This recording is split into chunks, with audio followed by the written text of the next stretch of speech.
announcement regarding reconstitution of panel of vice chairpersons. I have to inform members that panel of vice chairpersons has been reconstituted with the following members: Srimati Rajini Ashok Rao Patil, Srimati S. Fongon Konyak, Srimati Rajini Ashok Rao Patil, Srimati S. Fongon Konyak, Srimati Sunitra Ajit Pawar, Srimati Kiran Chaudhary, Dr. Sasmit Patra, Dr. Dinesh Sharma, Sri Sandeep Kumar Pathak, Sri Ghanshyam Tiwari.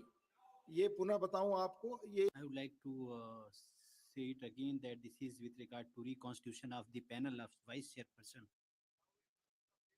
of Leading Bill 2025, Sri Sarvanand Sonowal to move a motion for consideration of the bills of Leading Bill 2025. Bill पे बात कर रहे हैं, please. We are discussing the bill now. Respected Sir, I rise to move that the Bill of Lading Bill Already Honorable Chairman 2025 explained make on provision page 6, for please. the transfer of rights of suits and all liabilities to the consignee named in a Bill of Lading and every endorsee of Bill of Lading to whom the property in the goods mentioned in the Bill of Lading shall pass upon or by region of consignment or an endorsement, and for matters connected therewith or related thereto as passed by look Please take your seat. into consideration. Please. आप इस पे कुछ बोलना चाहेंगे? Would you like to say something on the bill? Sir अभी हम लोग का सारा लीडर यहाँ है. Sir, political leaders are here. It has been decided in the Business Advisory Committee that there will be one more sitting at 4:30, and by that time, the bill which has been moved, let it be discussed here. Please ask your leader. Please do not cross talk. Sarvanand Sonowal ji, let him speak. Respected Deputy Chairman, sir, it मा- gives me माननीय immense pride सदस्य, and सारे satisfaction notices के बारे में माननीय to chairman stand Honorable Chairman has clarified about all these things. Bill of Lading Bill 2025. As we gather here, Please take chair. we are reminded of our visionary and dynamic Honorable Prime Minister Shri Narendra Modi ji, who has articulated a profound vision for our nation to transform India into a developed country, or Viksit Bharat, by the year 2047. This vision is not merely aspirational. It is a call to action, urging us to align our efforts and aspiration with the promise of a new and prosperous Bharat. In the words of the Honorable Prime Minister, India must act with speed and scale to reform its system and transform its future. Let Sir, him introduce. In this context, we must Mani- recognize that the 21st माननीय मंत्री century जी, माननीय Pramod ji point of order पे. Pramod ji is on a point of order. 67 कोई सदस्य It says that any member with the permission of the chairperson, you know the rules. This 2025 सदन के सामने है, इसी पर point. The bills of Lading Bill 2025 is before the House. we must recognize that the 21st century is destined to be the century of Bharat. To achieve this ambitious goal of Swarnim Bharat, we need to undertake comprehensive development across all sectors, particularly in port, shipping and waterways. This sector is not just vital for trade, it is a cornerstone of our economic growth and prosperity. To this end, legal reforms stand as one of the most important and urgent steps we must take. Under the able guidance of Honorable Prime Minister, our ministry has already laid down the groundwork through policy document such as Maritime India Vision 2030, Amritkal Vision 2047. This initiative serves as our roadmap towards achieving our objective and ensuring that our maritime capabilities become a robust engine for national development. Today, as we reflect on the 76 years since the adoption of the Indian Constitution, it is the perfect moment to cast aside the remnant of colonial and pre-constitutional legacies that hinder our progress. Sir, Swarnim Bharat needs a statute that is contemporary, crafted by our people and capable of addressing the challenges of the modern era. As of now, Bill of Lading is being regulated based on pre-independence law, that is Indian Bill of Lading Act 1856, which consists of only 3 sections, while the outgoing act continues to be relevant in substance, and it is a pre-independence legislation. The language therein requires some simplification without changing the substance of provision in order to facilitate ease of understanding of the legislation in line with drafting practices followed in recent Indian statute. This simplification will help in ease of doing business for the stakeholders. Sir, the Bill of Lading Bill 2025 is a small bill consisting of only 6 clauses. A Bill of Lading serves 3 critical functions. First, it is a receipt of goods by a carrier. It serves as evidence of a contract of carriers. Third, it acts as a document of title, enabling the transfer of ownership of goods. The primary objective of this bill, now under consideration of the House, are rename, number 1, the Indian Bill of Lading Act 1856 as the Bill of Lading Act 2025. This change symbolizes a break from our colonial past. The bill aims to simplify the language of the provision.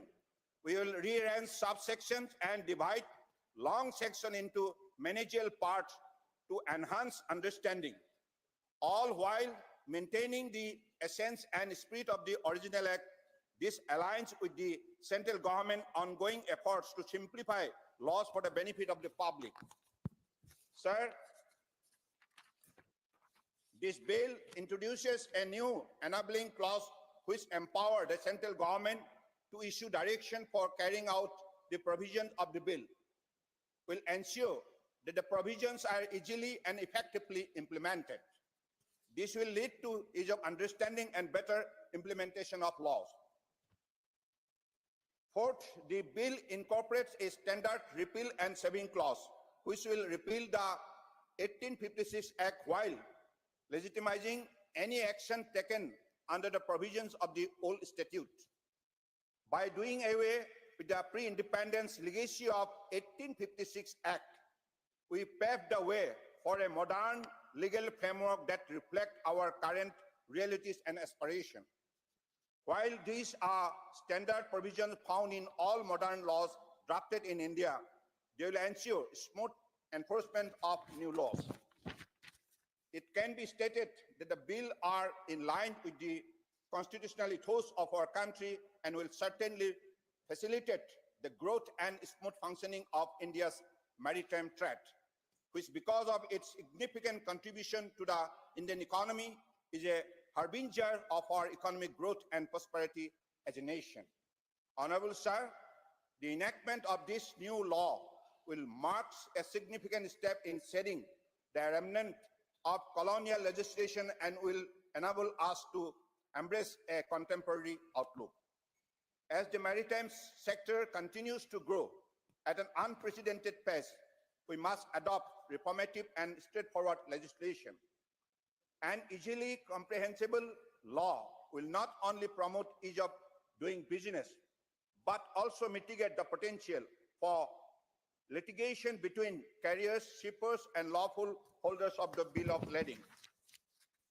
In conclusion, I would like to reiterate the importance of this bill. As the saying goes, whoever rules the web rules the world.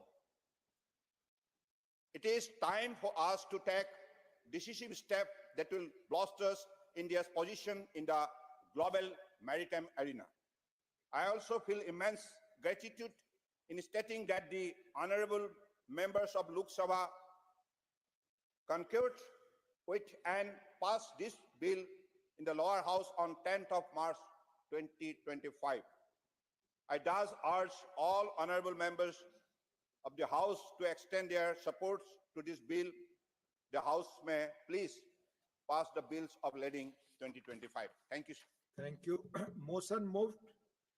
I now call upon the members whose names have been received for participation in the discussion. माननीय Shri Neeraj Dangi, Say Neeraj Dangi is not present. माननीय श्री शंभू शरण Patel, Sambhu Sharan Patel ji. Thank you, Deputy Chairman, sir. On a very important bill, sir, you have given me opportunity. I am thankful to you, sir. How much time do I have, sir?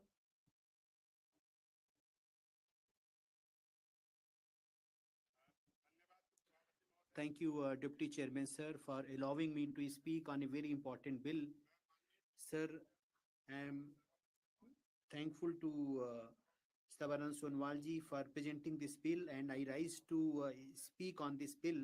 Sir, today, sir, we are celebrating Amrit Mahotsav of our independence. 78 years have passed since we got independence. But sir, there are certain laws in our country which are very old, and they were framed by Britishers. They are very old laws, sir, and they reflect the colonial legacy. Honorable Prime Minister, when he became the Prime Minister in 2014, he thought about the overall development of the country and said that those laws which were made by the Britishers, they would be either repealed. Sir, almost 1,500 laws, acts, they have been repealed. Some of them have been amended as well. Similarly, sir, the leading bill has been presented by our minister. Sir, this act was passed in 1856. Sir, it is 169 years old, sir. You can think of how old is this. It is almost 169 years old bill, sir, and a country of 140 crore, they were dependent on this bill, and it is a black spot on our laws. So today, after passing of this bill, it will bring a new kind of energy in the shipping sector of the country. Sir, the entire country has been digitized, and there are some laws which are related to our colonial era. So parliament is almost paperless, and when we talk about export import, sir, even then we use papers, and we use couriers, and then somebody receives it. There are many shortcomings in such a system, in such a process. Sir, after we passed this bill, the Indian Base of Lading Act 1856 will be repealed and a new bill will be passed. India is the fastest growing economy of the world. Our Prime Minister Narendra Modi ji, under his leadership, India, Bharat, is the fourth biggest economy of the world. Sir, we are the fourth largest GDP of the world. It is a matter of pride for us. Prime Minister has a vision. He wants to make India a developed nation by 2047. And sir, we are fully confident that before 2047, sir, we will be a big economy of the world. After 11 years of this government came to power, Honorable Prime Minister has taken many initiatives for the development of the country. It did not happen during the 50 years term of the Congress rule. Congress members, they are not sitting here. So whenever there is any good debate takes place in this house, they are never present in this house. Whenever this government brings any good law, any good bill, they oppose the bill. And sir, they are still having the same mentality of the British rule. Bapuji said that country has got independence and Congress should no more exist. Sir, Congress is existing even today, and now the people of the country, they have given a mandate and they are no more in power.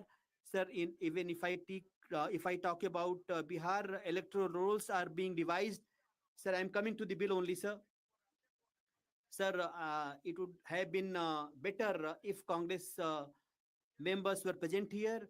Sir, the maximum trade takes place through sea route.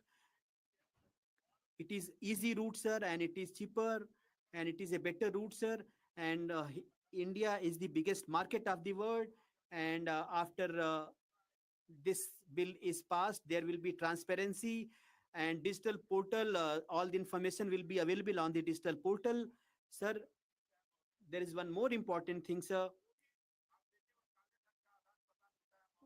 The transaction of the black money, sir. You know that what happens, people go to some other country, they make some shell company. They are the same set of people who are importers and exporters.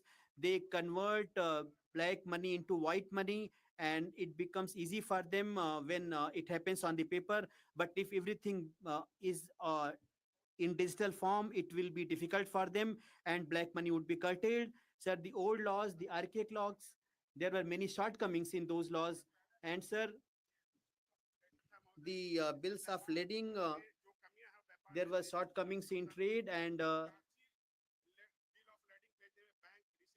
bank receivers, it used to take at least 5 to 10 times to reach the receipt to receivers, and therefore those who are on the port, they have to wait for them.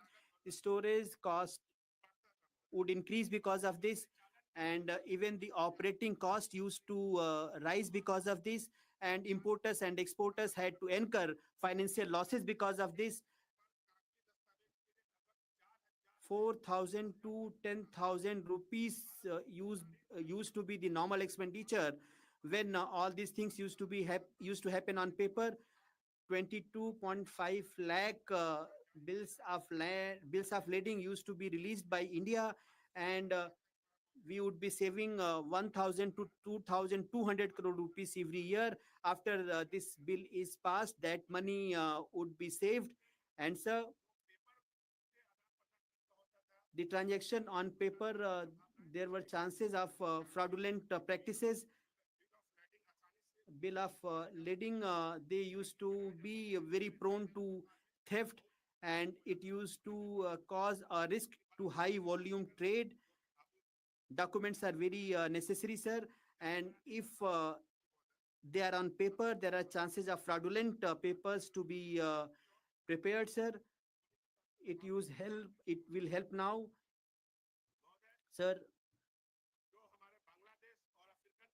Bangladesh and African countries, when through LC we want to have certain trades, people would be aware that Bangladesh and African country letter of credit. Suppose if I am an exporter and importer sends me that letter, 99% of the LC by the Bangladesh, they are fake, they are fraudulent. I come from the state of Bihar, 80% onion is exported from Bihar to Bangladesh, sir.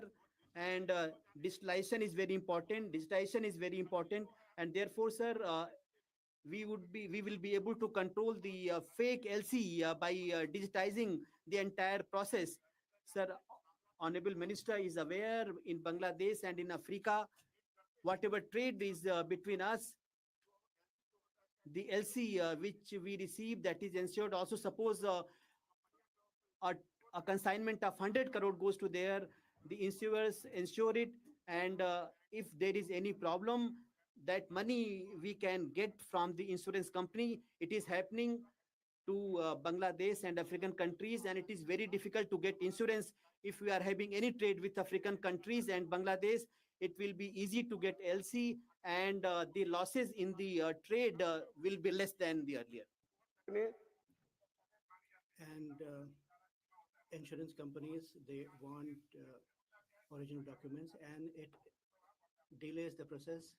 Then paper consumption brings about a situation where trees are to be cut down, then carbon emission also has negative impact. And paper billing is not good. In 2023-24, $1.6 trillion worth it was done.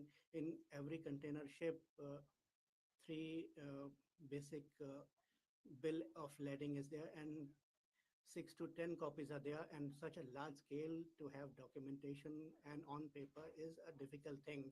It is economically unviable and legally also. Earlier, the bill was having risks involved. Now we are digitally advanced, so paper based transactions should not be considered viable, particularly in comparison to countries like South Korea, Singapore, Netherlands. They are totally electronic in this regard, and bills of lading they have adopted digitally, and we are going to go in for this. It's a big revolution shaping in shipping industry also, and we are going to benefit a lot in near future. Electronic bill of lading is a very good documentation process, and blockchain secures it, and paper documentation is done away with.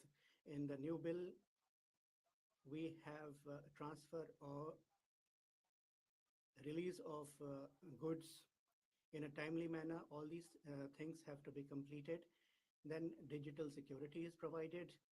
Then cost related and manual handling related issues would be less in number, and ease of doing business ranking would be improved. And every year 4.5 crore bill of lading we are issuing. In 2021, till that time 1.6 percent were digital, big carriers I'm talking about. And by 2030 we are going to go digital 100%. We are also adopting it. And for us in India to have paper documentation is not good. Billions of dollars we are losing that way. Now we need to have e-bill system implementation everywhere. That is what is needed. I come from Bihar, and Bihar and such like backward states also would get benefit after this bill is passed. Bills of lading 2025 is here before us. It's a modern law, and it recognizes so many processes which are up to date. And it's not only for those trading in shipping, but states like Bihar also are going to be benefited. Varanasi, we have national waterways from Kolkata to Haldia. We would be able to send goods to and from there.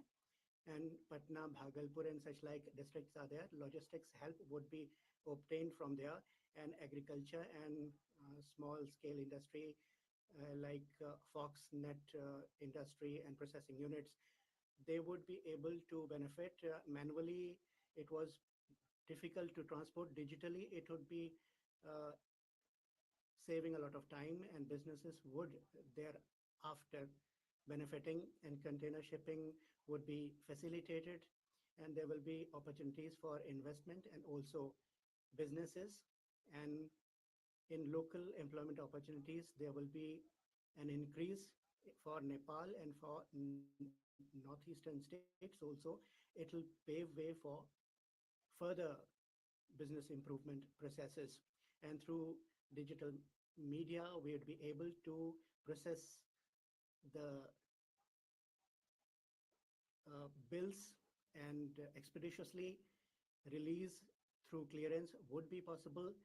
Perishable things exported from Bihar like lychee, foxnet, vegetables, etc. would be taken care of. They would not be kept in containers for a longer time. If it is kept for a longer time at the port, perishable goods perish. Now, e-bill facilitation will expedite the process. So Bihar definitely will emerge as a country to have a hub for enhanced trade with Bangladesh and other neighboring countries also. Sarvanand Sonowalji, the minister concerned, I thank him, the government I thank for the developed India, you are bringing this bill. Thank you. I support it. Thank you. I close. Thank you. Jai Bharat. Thank you. Thank you, Shambhuji. P. Wilson ji now, please. Honorable member not present. Shri P. Wilson, not present. Mani Shri Meda Raghunatha Reddy, please. Sir, time, sir.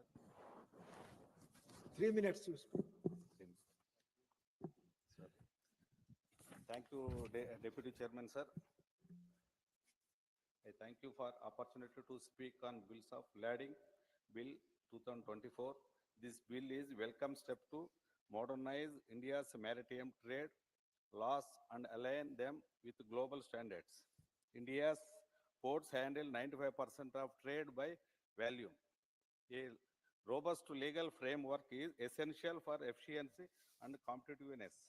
However, I wish to flag key areas: global alignment, harmonize with international conventions like Hague, Visby, and Hamburg rules to avoid cross-border legal conflicts. Regional ports. Smaller ports need support. A phased implementation and financial assistance will ensure inclusivity.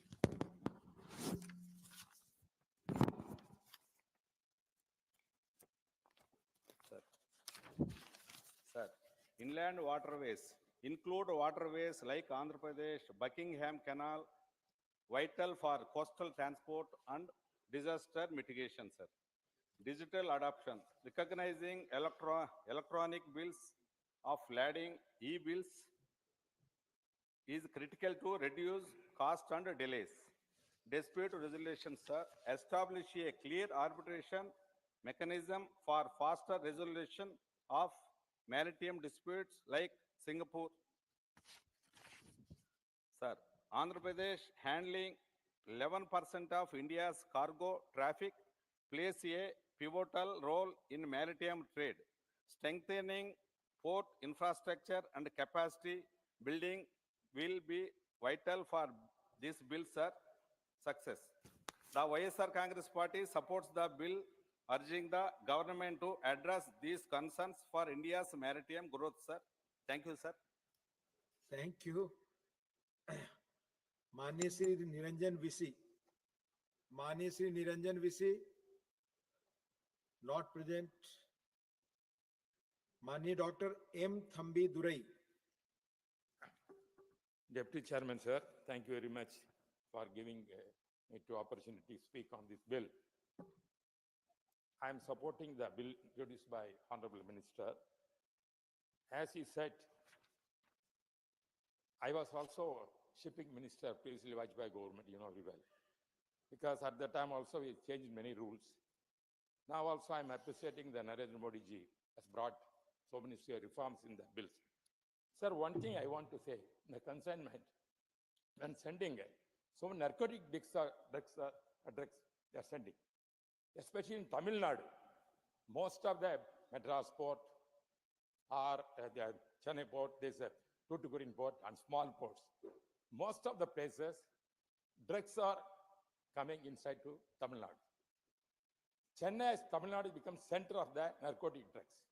The present government, DMK government, is encouraging this kind of drug menace, that state. Because when the consignments coming Please, from other countries, kindly. the consignments are coming to other countries. That's the name of some other goods, but actually narcotic drugs are coming Tamil Nadu. That is prevailing.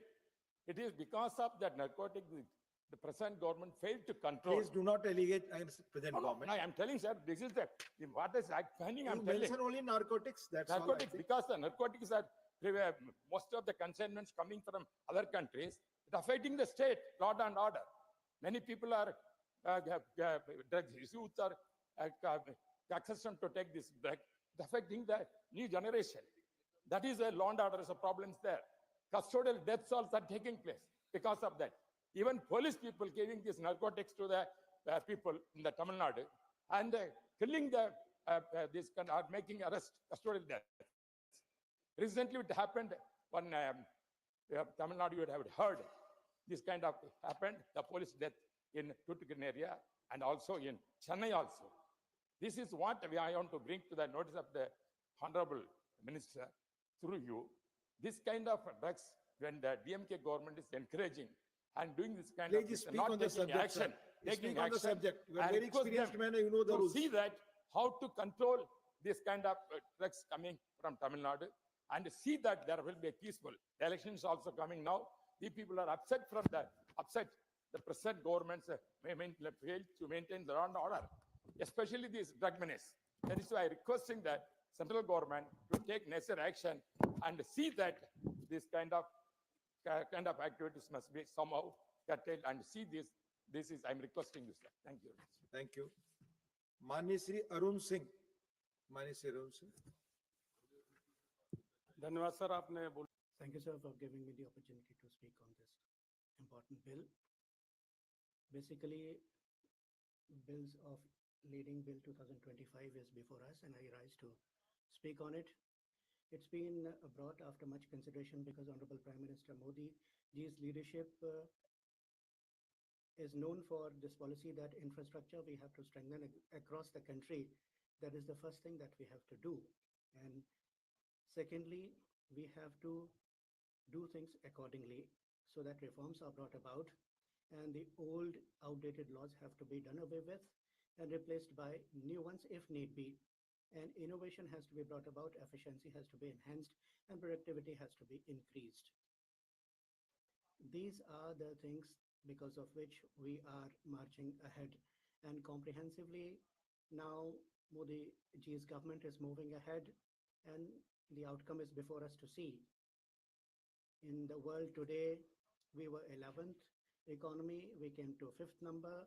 Now, 4th we are, and by 2027, we are going to be the 3rd biggest economy in the world. And the result is because of all this, that infrastructure has been brought about, enhancement of infrastructure we have brought about.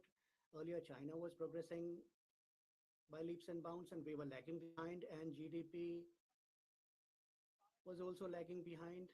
Couple of years in between, we were, of course, moving ahead, but for 3-4 years, we are recording the best figures at the international level, and we are among the fastest in the world. So in 5th and 6th year also, we would be moving at the most rapid pace. Sir, there were laws that were made by the British, and they propagated only red tapeism. People would not invest in India. Even after independence, Prime Minister Modi understood all this, and he said that all outdated laws should be now scrapped and new laws should be brought in. Not only that, 1550 laws of this kind have been done away with, and 35,000 compliances have been also taken care of, and we are moving rapidly ahead. We can see that. Sir, the maritime trade today is very, very important, and quantum jump is there as far as India is concerned. When this be so, then in the matter of rule of consignors, consignees, the laws, their provisions, what are the things to be taken care of by stakeholders, for stakeholders, all those things have been comprehensively considered, and things have been done for consignees also. Those accepting goods here or abroad, rights, ownership, liabilities would be that of the consignees, not of the consignor. So this is going to bring clarity. Consignor and consignee, seller and buyer, for the matter of that, would benefit both. Honorable Prime Minister and Honorable Minister sitting here, I'd like to express gratitude to them. And after passage of this bill, all stakeholders are going to appreciate it. And this is the reason how we are bringing reforms for the better. And 142 was the rank, and 63 is the rank in ease of doing business. And 3-4 years in the past, in the recent past, they have not been doing. Otherwise, we would have gone far, far ahead. Modi ji, when he came to power, he said that, as I'm repeatedly saying, new and stronger infrastructure we have to bring. And PM Gati Shakti he put in place, and through that, he has created infrastructure engines like railways, highways, port, airports, logistic airports, and ports. All these are 7 in number. Specific attention was paid to all of them. And in total, all states have been taken on board, and union territories have also been brought in. They have also been the stakeholders, and in a comprehensive way, things were reviewed and the problems were targeted for solving. Whatever was required to provide that, and dispute resolution also was focused upon, and because of that, you'll see the positive outcome. UPA had only 65,000 kilometer national highways. Now 91,000 kilometer national highways have been put in place. Commissions cuts were there, and 12 kilometer per day was the output for road construction. Now 34 kilometer national highway road construction per day is taking place. Couple of figures only I will cite, and stats only. We are moving ahead. Railways also, look at it. Earlier, their budget allocation was far less. Passenger trains were running. Prime Minister Modi ji's government is now in place. 136. They also bought these trains, including Vande Bharat. They thank Modi ji. And of course, they do saber rattling here. But 136 Vande Bharat trains are there. No more trains are also there. And no one could imagine. We used to go earlier at railway stations. We would not imagine 1,337 railway stations have been made into Amrit stations, and they have been funded for rejuvenation. Waterways. So waterways, there also more and more improvement has been brought about by putting in more and more resources, and rivers are being connected. Transportation also is increasing, and traveling can be facilitated there. Inland waterways, sir, I'd like to talk about. In 2014, UPA government was there. 183 crore rupees in 1 year they used to give for inland waterways for investment. Now Modi government has taken it up to 1,700 crore rupees, 8 times more they have given. Sir, operational national waterways we had in the country, there were 3 in UPA era. Now 29 they are in number. And transport of cargo also, we see how it is being done, and through waterways it is also being done. 18 million metric tons at the time it used to be in 2014. And today, sir, in 11 years, it has gone up to not 36 or 50, but 146 metric tons, 7 times more it has become today. This is how we have created infrastructure and strengthened it. Airports were 74, now 157 airports are there. And there was a record one day on 17th of November 2024 in India. 5 crore people on a single day boarded the plane. Those who were wearing chappals also, they boarded airplanes and flew. So this is how we have seen enhancement of and strengthening of infrastructure and public transport, logistics, infrastructure. This is the 7th engine that we have. So all states have been taken on board. They may oppose here, but all have ensured their participation. And the people are now participating in the policies of the central government.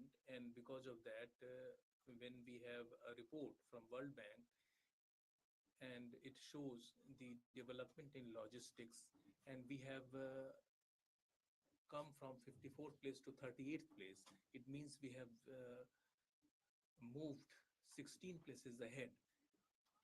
So now talking about shipping, I must say that today we are fast becoming the power hub of the global power hub in this direction. And if we have to realize the idea of Viksit Bharat, then the port and shipping sector should also witness revolutionary changes. And we are witnessing the same also. So the 2023 report of CPPI says that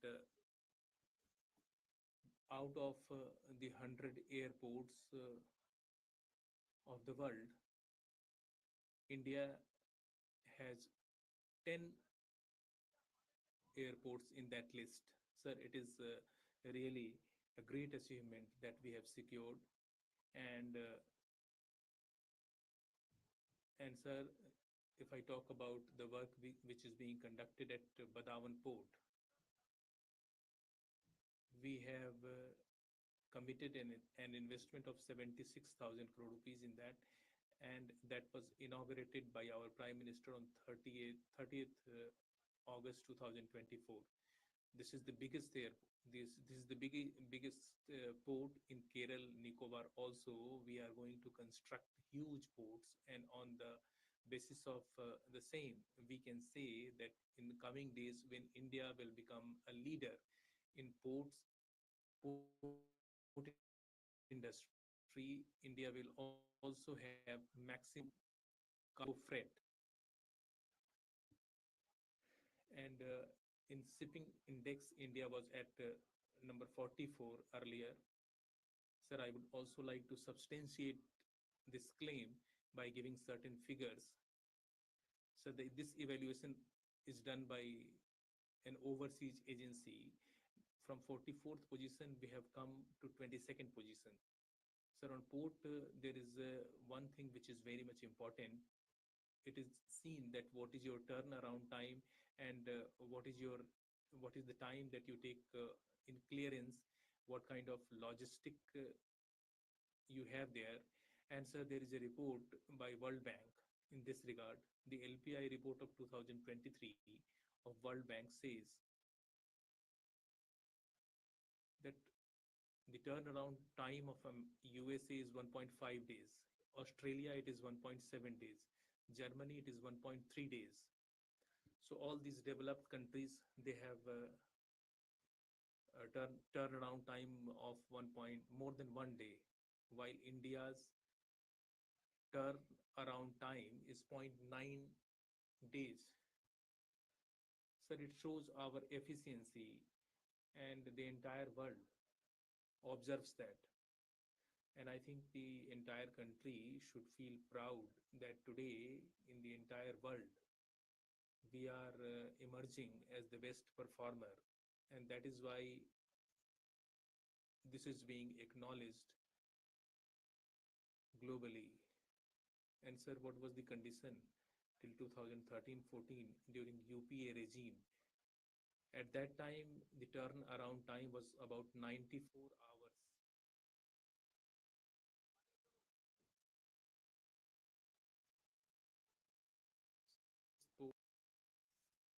In India was constructed in Kolkata in 144 years ago, and now we are going to repeal the old act.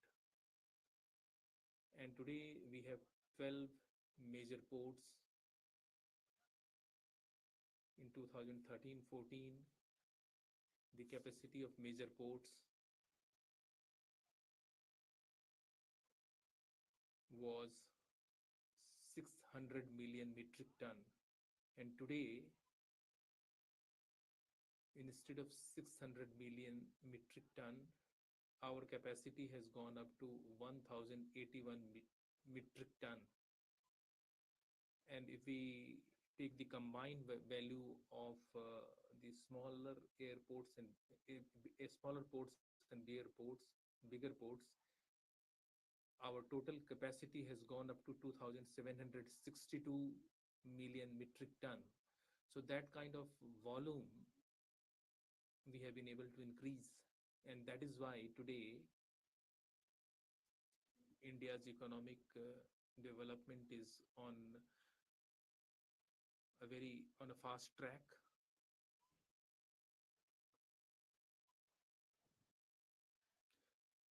Sir, I would like to congratulate the Honorable Minister for bringing in these three provisions. This bill is a timely one, and it is the demand of the changing time, and that is why the government is coming up with these new guidelines. And the consigners and consignees' right, they have been defined very clearly in this bill. This is truly a good step. And sir, with regard to shipping and port, I would like to share one more thing, that through the ministry, there are three ports in renewable energy in Kandla, Paradeep, and Tuticorin. In all three, we are generating surplus renewable energy. Secondly, I would like to congratulate the minister on another count, that today we are moving towards hydrogen mission. And the ministry has also taken a decision to create a hydrogen hub. About offshore wind energy, also we are moving ahead, and Kandla, the work is being done. In inland waterways also, we are doing very well. Center of Excellence has been established in Gurgaon, so that all the global best practices can be emulated and adopted for the entire port industry. And therefore, I would like to congratulate the Honorable Minister for this. Sir, this government led by Prime Minister Modi ji has been taking proactive steps in infrastructural sectors. We are also doing away, repealing the archaic laws, and because of that, today people of the country, they are so happy. So take the example of GST. When GST was introduced, 34 laws were merged into that, and that was being criticized by the opposition at that time. But here we have Modi ji, who has a vision, and because of this step, today we are having a tax collection of 2,58,000 crore rupees, and even opposition is praising GST today. Similarly, we are going to introduce the same in this port sector, and I'm sure the House is very much sure, confident that in 2047 India will become a developed nation. This shipping and sector will play a very vital role. Thank you for giving me the opportunity, sir.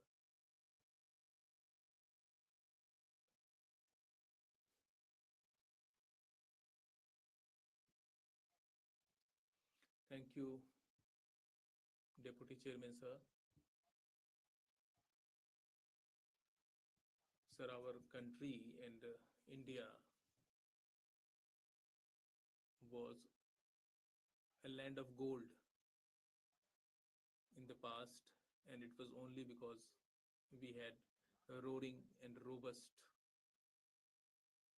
sea trade, and we had rulers like Ramdev Rai, Krishnadev Rai. We had Cholas. Vikramaditya was the king, and through their interventions and through their policies, India was having sea trade throughout with the rest of the world, and we were sending our goods to the rest of the countries. And through sea trade, we were providing leadership to the world. Subsequently, in Maharashtra, Chhatrapati Shivaji Maharaj came to rule, and we have great pride on him. And he established a very strong navy. He protected the sea boundaries and the Maratha ships. We had very small ships, and for 27 years he waged war against the Britishers, and he played a very vital role in securing the boundaries, marine boundaries, and through this he ensured that during his reign we had a robust sea trade. During Ashoka's regime also, Ashoka utilized the sea route for expansion of trade. I also cited the example of Ramdev Rai ji and Krishnadev Rai ji. They developed ports like Mangalore, and that at that time, sea was not only a medium of trade, that was also a medium of empowerment. But unfortunately, at later stage of the history, Mughals came to our country, they attacked our country, and they attacked all the power centers of our country. And after that, Congress party was in power for about 70 years. And what happened during Congress regime? Everything was destroyed. And then in 2014, a leader comes up with a vision of 247 and 2047, and his name is Prime Minister Narendra Modi. And through him, today we are realizing the old legacy of India being a land of gold. And because with this vision, the Honorable Prime Minister and our Honorable Minister, they started the Sagarmala project. And today we are going up in the global ranking in the shipping sector. Our ports capacity has increased manifold. We are also digitalizing the entire system. There is another thing called green shipping and inland waterways development. I think the Congress party would not have thought about these things even in their dreams. The way Modi government has turned around the shipping sector, and an entirely new model has been introduced in this field, and that is how this sector this has been made competitive globally. And not only we have made it competitive, but we are also providing leadership, global leadership. We have made environmental initiatives, and with a long term vision, the Honorable Prime Minister and the Honorable Minister has brought this new bill. The existing law had become irrelevant, it had become archaic, and that is why we are going to repeal the old act today. And for that, I would like to congratulate the Honorable Minister and the Honorable Prime Minister. And this is really a commendable step. And this is not only a modern bill, modern law, but we are also going to ensure that through this law and through this bill, we will put an end to the colonial legacy. And the way we are moving ahead, we are making an identity for ourselves of becoming a global superpower in terms of economy. And the language of the bill has also been simplified, and all the stakeholders, they have been taken into consideration, their interests have been taken into consideration while drafting this bill. And for that, I am thankful to the Honorable Prime Minister and Honorable Minister that they have simplified the definition of the law. Earlier, it was very much complicated, and that is going to ensure that uh, we will have a speedy development of this sector, and this will have now a legislative framework which is in tune with the changing time. I would like to draw the attention of the entire House towards the fact that how it started with the launching of Sagarmala project in 2014, We started modernizing our ports. We started developing inland waterways, and just now Arun Singh ji also spoke about that how we focused more on logistics and connectivity, and containers turnaround time has been brought down from 44 hours to 26 hours. And currently we are running about projects which are going to change the face of this sector. We are also implementing PPP model in this sector. And then we have modern facilities at our ports, and they will soon become smart ports. And for that, I would like to thank the Honorable Prime Minister that in Maharashtra, the Vadwan port, which has been constructed, that is going to be the biggest port in the entire world. And the Honorable Prime Minister has put an investment of 76,000 crore rupees in Vadwan port. And under the leadership of Honorable Prime Minister Modi ji, and under the leadership of Devendra Fadnavis ji, they have provided leadership. Sir, our Chief Minister Devendra Fadnavis ji, through this Vadwan port, under the leadership of Modi ji, he is expediting the work there. And tomorrow he will have his birthday, and I would like to extend my birthday greetings to him on this occasion also. And apart from that, we have Kerala port. We have also increased the active overseas activity.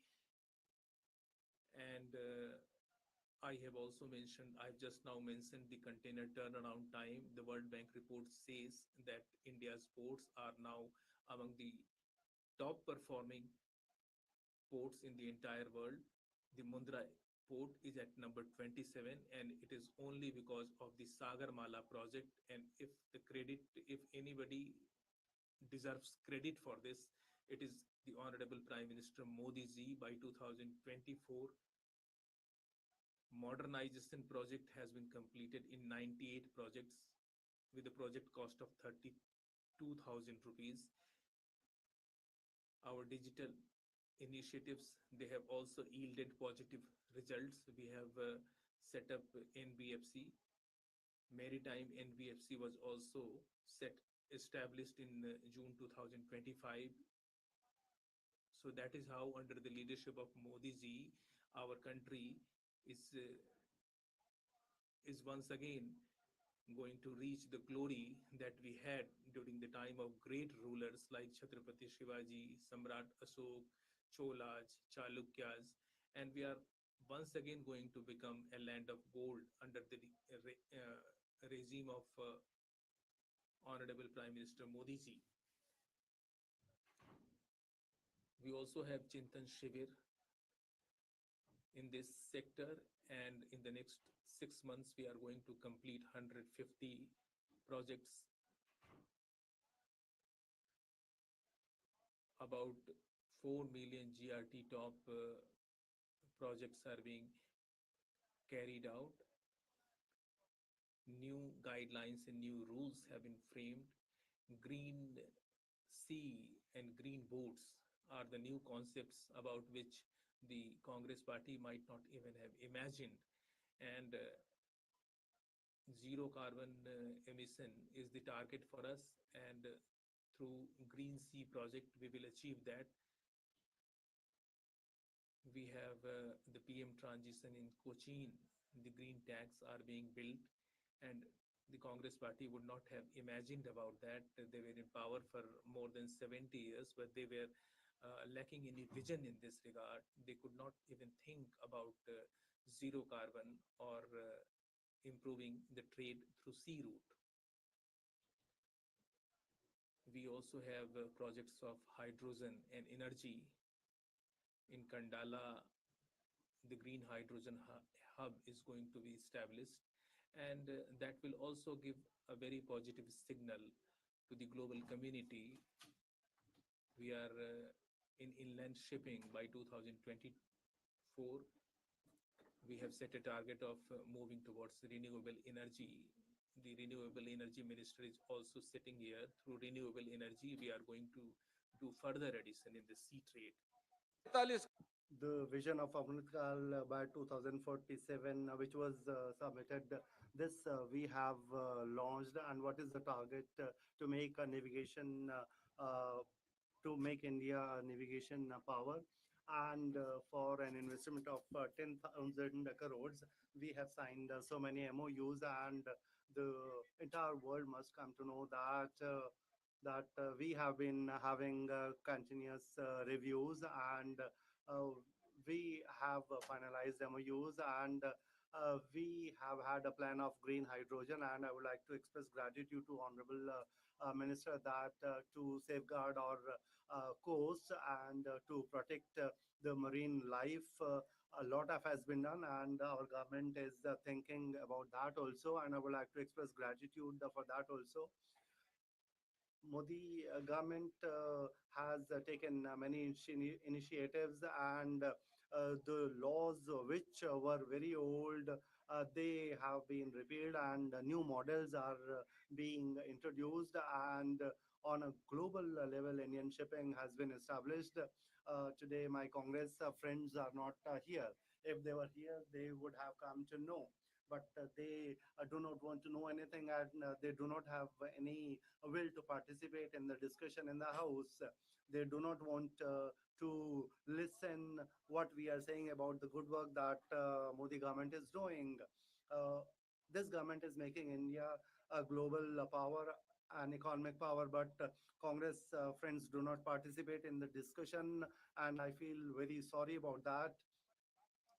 In Sagarmala, private investment is going to be increased, and we are making some environment friendly initiatives. And there is a long term vision which Honorable Prime Minister has put before the country. What is going to be the vision of the country? This is the vision this government has given to the country, and through this we are marching ahead, and through this we are generating more and more resources. Honorable Deputy Chairman Sir, I'm very glad to inform the House that our country, or India, we have on one hand there is Indian Ocean, on the other hand, there is Bay of Bengal, and the people in the rest of the world, they say that this is the blue wealth. We do not call it money or wealth. We consider it as God, and we worship it. It is India's culture, and our Prime Minister has recognized that culture of the country, because this Sagarmala and these coastal ways and all other achievements that can be made through these waterways, they are being given by the government so that we take our country on the path of development. It was necessary for the opposition parties to be present in the House, because we are going to pass a very important bill. This bill is very important for achieving the vision of 2047. I would like to express my gratitude to Honorable Minister that he has brought such an important bill, and the coming generations are going to thank you for that. The coming generations are going to thank Honorable Prime Minister Modi ji, and they are going to bless our government, and India is going to be a superpower, the dream which was seen by Chhatrapati Shivaji ji, uh, a dream which was seen by the rulers of Chol dynasty. It was a dream which was seen by Mahatma Gandhi ji. But to realize that dream, our government is working, but the Congress members and the members of opposition parties are not contributing to the realization of that dream. I would like to express my gratitude to Honorable Minister and Honorable Prime Minister for having brought this very important bill. Thank you, Honorable Dr. Ashok Kumar Mittal.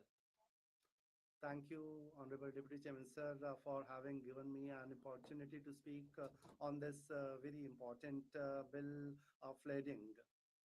We know that this bill is going to replace a very old bill, and the purpose of which was to to give the right of suit to the consignee. Sir, I first of all support the intent of the bill because it replaces the old colonial law. But it appears that it is old wine in new bottle, because I believe that you cannot do everything by only bringing new laws. We will have to do away with the colonial mindset. We may have brought many new laws, but the offenses and definitions are almost the same, which were written by Lord Macaulay. We have to change the spirit also. The Britishers gave some names to railways and roads, and there is Lady Harding Medical College nearby, and it is in the name of the wife of Governor General, but we continue with the same name. We have become a bigger economy than UK, but we are still Indian Contact Act or Civil Procedure Code is being followed here till now. I understand that the old colonial laws must be revised. It won't do by just repealing them. I would now talk about some of the shortcomings that I found in this bill. Section 5, which has been inserted now, that has given unlimited powers to the central government, and they can give any directions. That means that on maritime shipping, the entire control rests with the central government, and the state governments and the traders and industry stakeholders, they don't have any role in policy making. Section 4(1).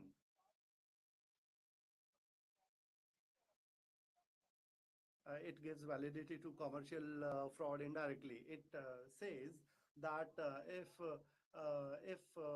there is a ship and if it is written in the bill, it will be considered that the goods have been shipped. That means smuggling, marketing, and money laundering doors are being opened for all these activities, and particularly small exporters and importers will be affected because they won't have any legal recourse against any fraud, because section 4(1) says that whatever is written in the bill is final, whether it is delivered or not. Let me talk about section 2. It provides that in a dispute, the entire liability will be of the consignee. All legal and financial liability will be of the consignee, whether it is an error of the consignor or the seller or the shipping company. This will negatively impact the small importers and small exporters, and it is going to be very painful them. Somebody else will make the mistake, and somebody else will pay the price for that. The government must look into this. Every day we hear in the newspapers that the freight companies, they are increasing the freight rates. If a new bill has been introduced, then something should have been done to regulate the freight rates, and there should have been some provisions to penalize the companies which increase the freight rates in an indiscriminate manner. India is moving towards digital India, and our GST is a very good example of that. Our Digital India program is a good example of that. But in UK, there is electronic bill of lading. But that increases speed, efficiency, and security. But we have not made any provision of that in this bill. When we are bringing a new bill, why did we not introduce that electronic medium in this bill? I would like to request the Honorable Minister to provide for that in this bill. And the spirit of the provisions of the bill should be changed, and then only we can say that we are moving in a new direction. Finally, I would like to conclude with certain remarks. If you change your viewpoint, you can change the entire scenario. If you have a new thinking, the horizon may change. There is no need of changing the boards. There is no need of changing the boards. If you change the direction, you may reach your destination. Thank you. Thank you, Honorable Ashok Kumar Muthalji, Honorable Shri Sandosh Kumar P, not present. Shri Harish Biran, not present. Mani Shri A. Rahim, not present. Mani Shri Mastan Rao Vida. Thank you, sir. Thank you for giving me this opportunity on behalf of my party, Telugu Desam Party, and our leader, Nara Chandrababu Naidu. Once again, thank you to give me this opportunity to speak on the forward-looking Bill of Lading Bill 2024. Under the transformational leadership of our Honorable Prime Minister Sri Narendra Modi ji, India is steadily becoming a global maritime hub. This bill is another brick in the foundation of Vikasit Bharat, replacing colonial era Indian Bills of Lading Act of 1856. So through this reform, digital documentation of cargo rights will enhance traceability and reduce fraud. Legal predictability will boost investor confidence in Indian ports and exporters and ease of doing business. Sir, the Andhra Pradesh Maritime Policy 2024, under the guidance of our Honorable Chief Minister Nara Chandrababu Naidu Garu, sets out a comprehensive vision to establish Andhra Pradesh as India's premier maritime gateway by 2030. The Andhra Pradesh Maritime Policy 2024 and the Bills of Lading 2024 are mutually reinforcing. The state's holistic framework for port-led development, digitalization, and cluster-based shipbuilding creates the ideal setting for the regulatory certainty and modernization introduced by central law towards achieving Swarna Andhra and Atmanirbhar Viksit Bharat. Sir, why is this bill a game changer? Boosting trade efficiency. Sir, nearly 90% of India's international trade by volume is carried on ships. Modernizing labor framework for bills of lading ensures seamless movement of goods, addressing long-standing bottlenecks and disputes. Sir, enabling Atmanirbhar Bharat in maritime sector. The bill will empower our Indian exporters, ship owners, the logistics providers, and facilitate the government's ambition to make India a global shipping and logistics hub. Sir, Honorable Chairman, sir, before I conclude, I would like to bring a certain issue to the attention of Honorable Minister and this August House. As an industrially specializing in the export of seafood, I have dealt extensively with various issues faced by exporters in maritime trade and particularly bills of lading. Recently, there arose a situation wherein two original bills of lading crucial for the release of consignments worth rupees 3.5 crore were misplaced by courier service. Despite offering an indemnity bond and a bank guarantee, which are accepted global norms, the shipping liner imposed unreasonable and excessive condition, eventually forcing the exporter, that is my company, sir, to deposit 130% of the consignment's value in cash, an amount locked for over 15 months. Such arbitrary practice undermine the spirit of this reform and pose serious liquidity and operational risk to the genuine exporters. I urge the ministry to ensure that under this new law and subsequent legislations, exporters are protected from the arbitrary practices and that shipping liners adopt transparent and reasonable process for the issuance of duplicate bills of lading when genuine loss occurs. Respected Chairman, sir, so on behalf of my party, Telugu Desam Party, I wholeheartedly support the bills of Lading Bill 2024. Thank you, sir. Thank you. Manisi Ravi Chandra Baddi Raju. You will Thank you, speak sir. in Telugu. Telugu, sir. Thank you, sir. Sir, thank you for giving me the opportunity to speak on this bill, sir. Sir,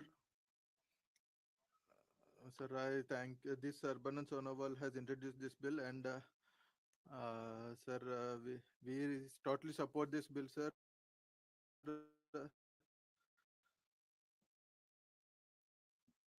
The the state of Telangana is a forward sectors of IT, pharma, and NIT have been exporting all these things to many countries.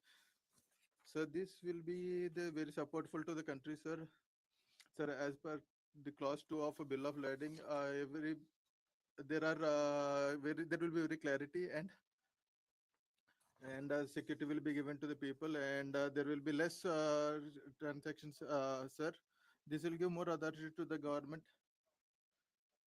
Sir, this is bill has been made as per the new demands, and for the year 23-24, 1.25 ton cargo, nearly 10 million has been exported from the state of Telangana. Sir, this is a landmark to the state of Telangana, sir. Nearly 10 billion have been exposed from the for the year 23-24 from the state of Telangana, and SMSC has been very helpful in this sector, sir. Pharma sector, sir, document clarity, and other will be given to this, sir, and Visakhapatnam and Chennai ports will be benefited by this bill, sir. This bill, Telangana IT hub in Hyderabad could leverage e-bills for faster secure trade, but their absent risk lagging behind global trends, sir. Sir, third, many Telangana SMSC lacks awareness of bills of lading limiting their ability to benefit, sir. Sir, Telangana's exporters are using CVA bills. There is some directive from the Telangana, from suggestion from the state of Telangana, sir, from Hyderabad IT Park, can be using this bill, and many establishments can use this kind of bills, and it has to be educated through other people where they can be making ways out of this, and CVA bills have to be recognized because it will be helpful for the small traders also, sir. Finally, integrate the bill's implementation in Telangana's logistic projects like Hyderabad Dry Port, and for not only for pharma and IT fields, it has to be used, sir, for it is for enhancing MSME support, and sir, there should be a dry port in Hyderabad, sir, and this bill will be useful in making the tradeways very easy, sir. The states like Telangana, which are dependent on exports, it will be very helpful to them, and it will create a lot of employment. This is a very good bill, sir, and on behalf of KCR, I support this bill, sir. Thank you, sir. Honorable members, 15 members had given their names on this bill. I called all of them. Some of the members were not present. And if some of them are present, I'll repeat their names. And if they want to speak, they can speak. Honorable Shri Neeraj Dangi, Shri P. Wilson, Shri. Sir, for giving me scope to speak on the bills of the bills of Lading Bill 2024. While this legislation seeks to repeal the colonial era Indian Bills of Lading Act 1856 and modernize our maritime legal framework, it is imperative that we examine it both in letter and spirit. Modernization must not come at the cost of accountability, equity, and legal clarity. Section 4, Clause 1 of this bill allows a bill of lading to be treated as valid even when goods have not been shipped. This opens the door to fake bills, fraudulent trading, and Hawala type transactions. Sir, the Section 2 puts the entire liability on the consignee, even when the fault lies with the shipper or the carrier.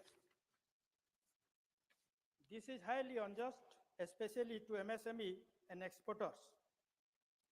Sir, Section 5 gives the central government sweeping powers to issue direction for carrying out the purpose of this act. This provision is vague and may result in over-regulation or politically motivated interference in shipping contracts and contrary to principle of federalism. Sir, the bill is silent on freight pricing mechanism, allowing large shipping companies to arbitrarily inflate freight charges. Sir, in relation to the state of Odisha, I would like to demand inclusion of regional digital infrastructure support provision for a digital maritime documentation hub in relation to the state of Odisha with a focus on Paradip Port and Dhamra Port. Include a clause for mandatory training program for small exporters, freight forwarder and port workers in states like Odisha. And to add a provision to integrate the electronic bill of lading system with Inland Waterways Authority of India, especially National Waterway 5 in Odisha. Sir, to mandate that the electronic bill of lading platform support regional language, like especially Odia, to ensure inclusivity, and create a statutory port logistic digital monitoring cell at Paradip Port and Dhamra Port to track implementation, redressal, and compliance of e-bill provisions. Before full implementation, the bill should mandate consultation with coastal state government like Odisha, including our state Odisha, Paradip Port and Dhamra Port is there, important port, to align with their port development plan, and also add a sustainability clause encouraging eco-friendly documentation system and emission tracking linked with e-bill system at state ports. Sir, this bill has potential, but it needs refinement. We must balance modernization with integrity and reform with accountability. Let this be that protects both national interest and our exporter, especially the small and medium business who form the backbone of maritime trade of our country. So with this, I support this bill. Thank you. Thank you. Thank you, Mani Ranger VCG. Mani Sri Ramji. Sri Sandosh Kumar. Honorable Sri Sandosh Kumar P. Not present. Honorable Harish Biren, not present. Honorable Sri Arim, not present. Honorable Minister to reply to the discussion.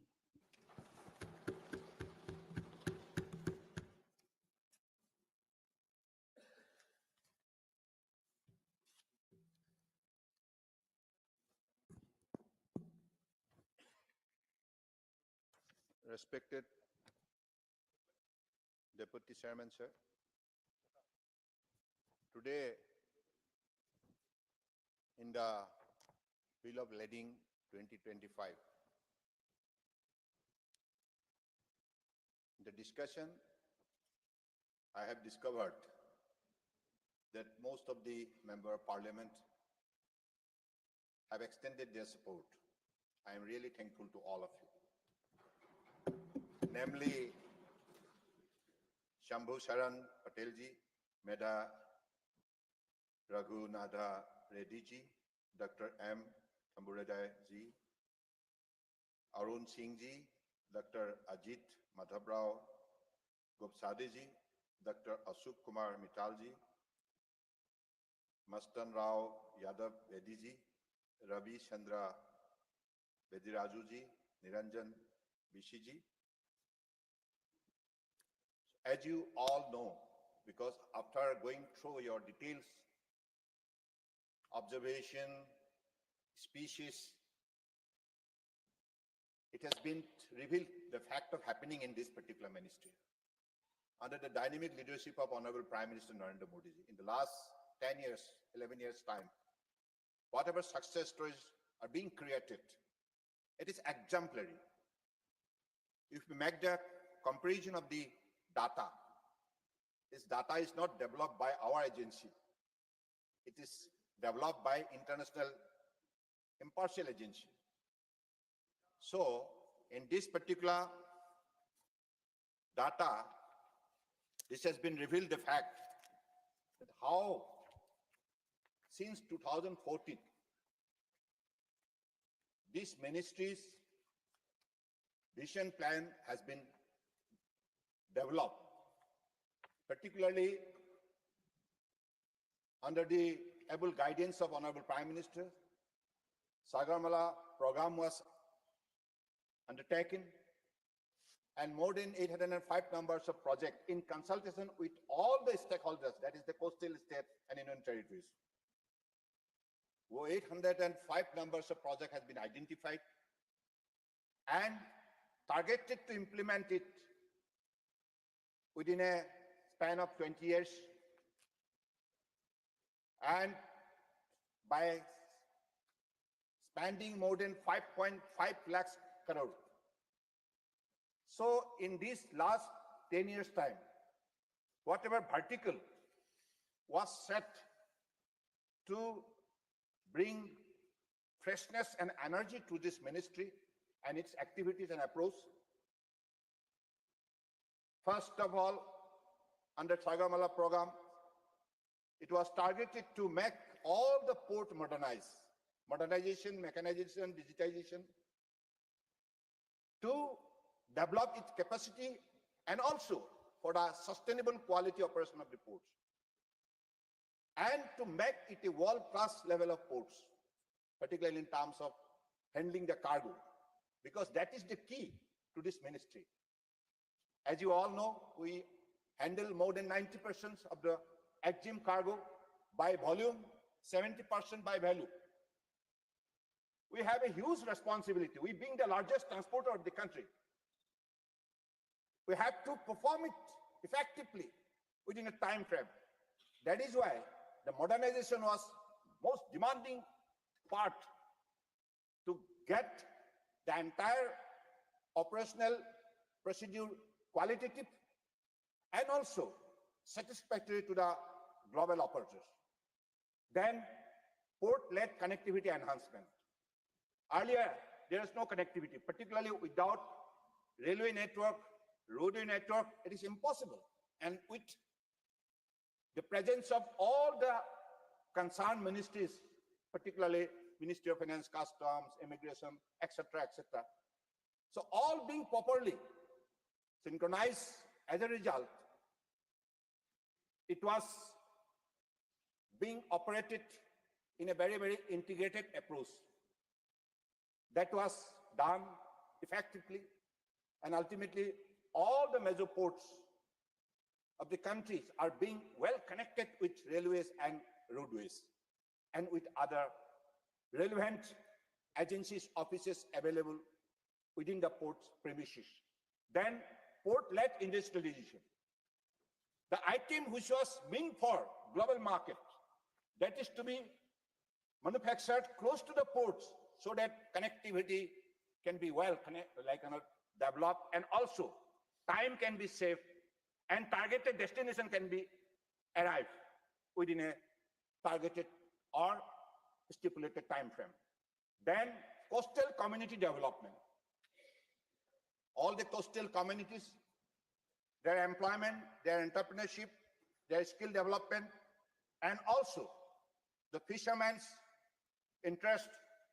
So these are all being effectively addressed. Then there was coastal and inland waterways. Coastal shipping, inland waterways, these are also one of the very, very important area where you need a lot of attention to give and ultimately to be well connected with coastal as well as inland, so that like cargo from both sectors can be well connected and also that could be transported to the global market. So this is the way in the last 10 years time, all being effectively implemented. As a result, we could able to develop our capacity of handling cargo. I want to cite out some example. In 2013 and 14, if you look at the figure, 5 million metric ton, that was the cargo handling capacity of those time during the UP regime. But in the last 10 years, if you look at the figure, it went up to 855 million metric tons. That is the massive growth. Then let us come to the other sectors.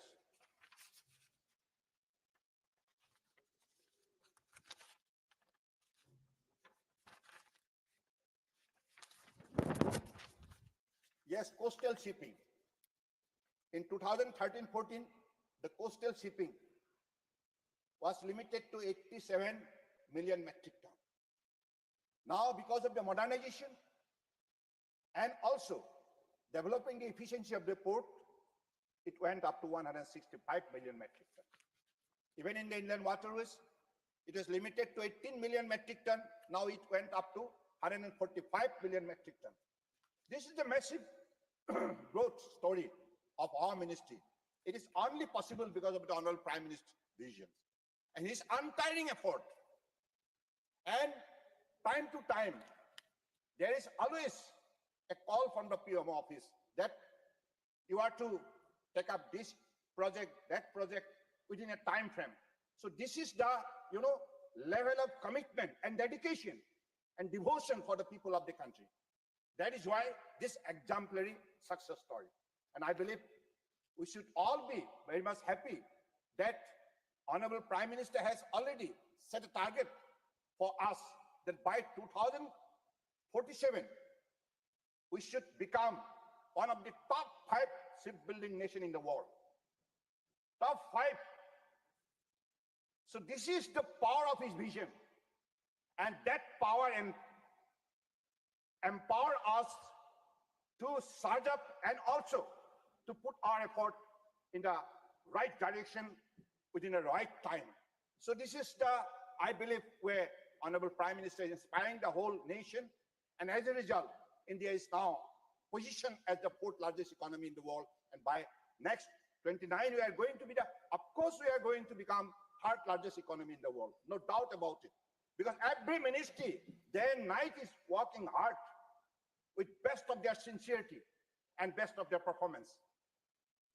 And I believe today, in this particular bill, whatever suggestion has come and whatever observation you have given, I'm really thankful to you. But I want to clarify some of the points raised by some members, particularly digitized bill of lading, electronic, that's an e-bill. The recognition of digitized bill of lading is already provided for under Section 4 of the Information Technology Act 2000. Beyond this, the bill of lading bill will not result into legal recognition of e-bills of lading. The legal recognition of e-bill of lading will require a detailed framework, as is evident from the current legal framework in other common law countries, such as Singapore and United Kingdom, that have come up with a separate legislation. It requires a separate legislation framework. You all know that. It's nothing to do with this. So that provides for the legal recognition of a e-bill of lading.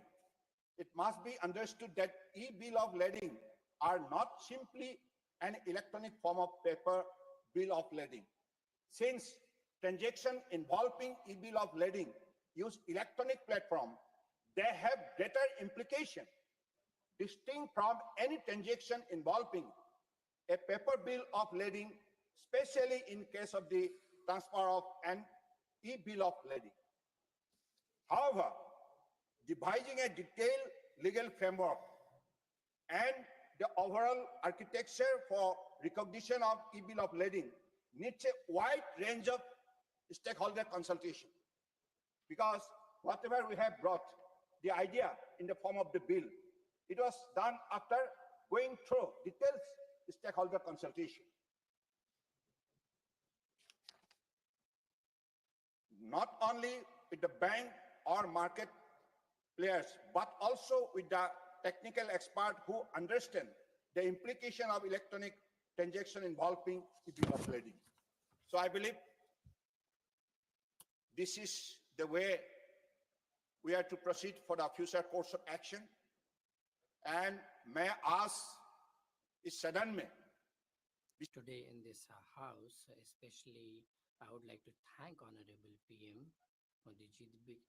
In the last 10 years, the achievements that we have had, it is only because Honorable PM gave us this vision as to where should we lead to and how we should glide towards that.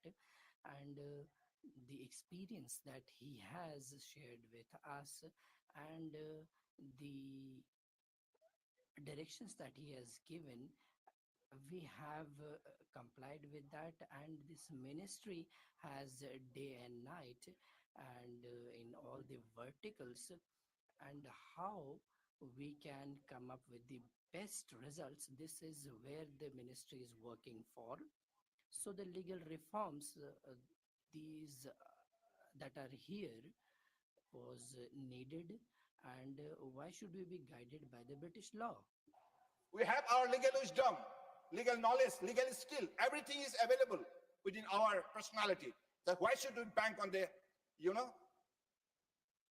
particularly outdated laws which was enacted by the British, their own interest?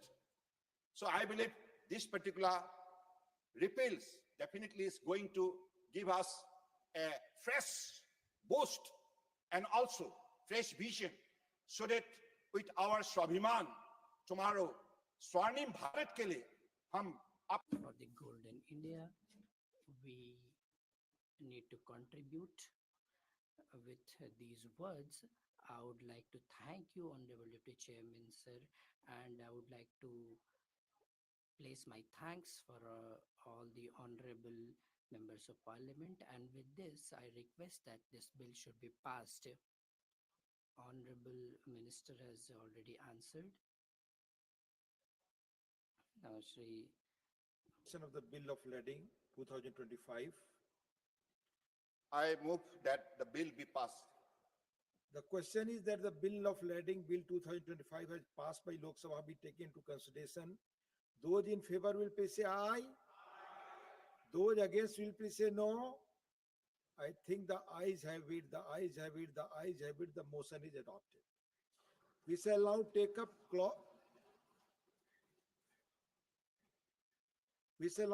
up clause by clause consideration of the bill.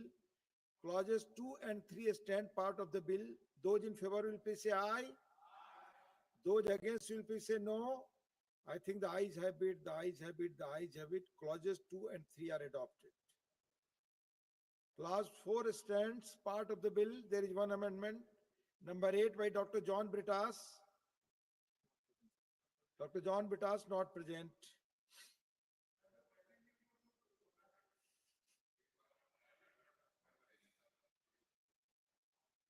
I shall now put clause 4 to vote. Those in favor will please say aye. Those against will please say no. I think the ayes have it, the ayes have it, the ayes have it. Clause 4 is adopted. Insertion of new clause 4A. There is one amendment for insertion of new clause 4A. Number 1 by Dr. V. Sivadasan, not present. Clause 5 stands part of the bill. There are 2 amendments. Number 2 by Dr. V. Sivadasan, not present. Number 9 by Dr. John Britas, not present.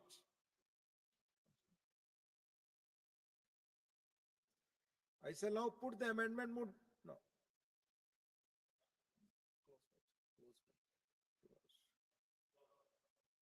I shall now put clause 5 to vote. Those in favor will please say aye. Those against will please say no.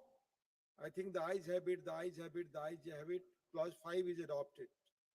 Clause 6 stands part of the bill. There is one amendment. Number 10 by Dr. John Britas, not present.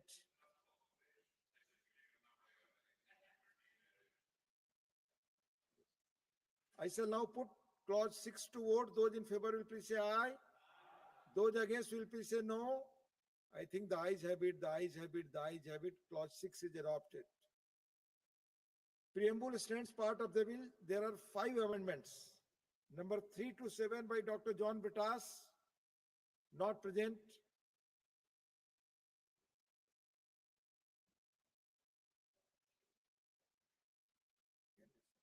I shall now put the preamble to vote. Those in favor will please say aye. Those against will please say no. I think the ayes have it, the ayes have it, the ayes have it. The preamble is adopted. The clause 1, the enacting formula and the title stand part of the bill. Those in favor will please say aye. Those against will please say no. I think the ayes have it, the ayes have it, the ayes have it. The clause 1, the enacting formula and the title are adopted. Sri Sarvanand Sonowal ji to move that the bill be passed. Sir, I move that the bill be passed. Motion moved that the bill be passed. The question is that the bill be passed. Those in favor will please say aye. Those against will please say no. I think the ayes have it, the ayes have it, the ayes have it. The bill is passed.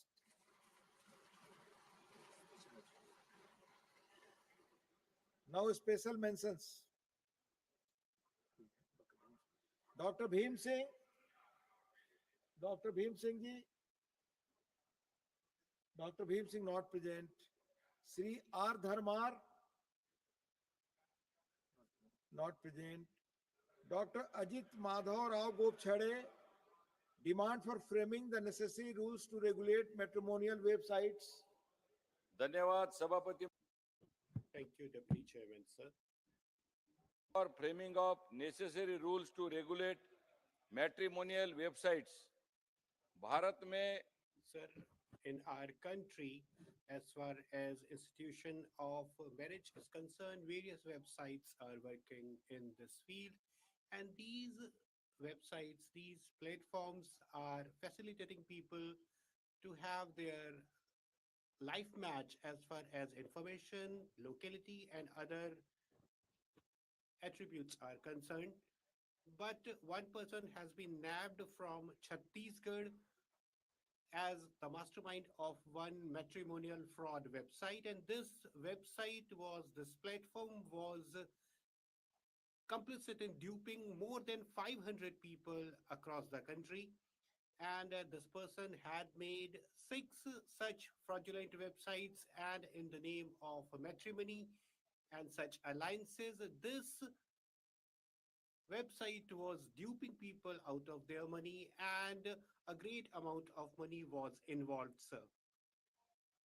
In which, sir, incident, one person was also nabbed from state of Jammu and Kashmir, and this person had used one of these marriage websites, and this person was also involved in sexual harassment of one woman from Pune. Honorable High Court has one High Court has also said that there is no rules and regulations for regulating these websites, and these websites must be regularized. There has to be some regulation, there has to be some bylaws. We have to control all these business activities, and various types of information is also there which is not furnished, which is concealed when these websites are furnishing. For example, one person may be divorced, but that information is not available. So we have to come up with such new initiatives where the information is available, is made available in a transparent manner, and this will not only increase the trustworthiness of these matrimonial websites, and people will then be able to use these platforms in a more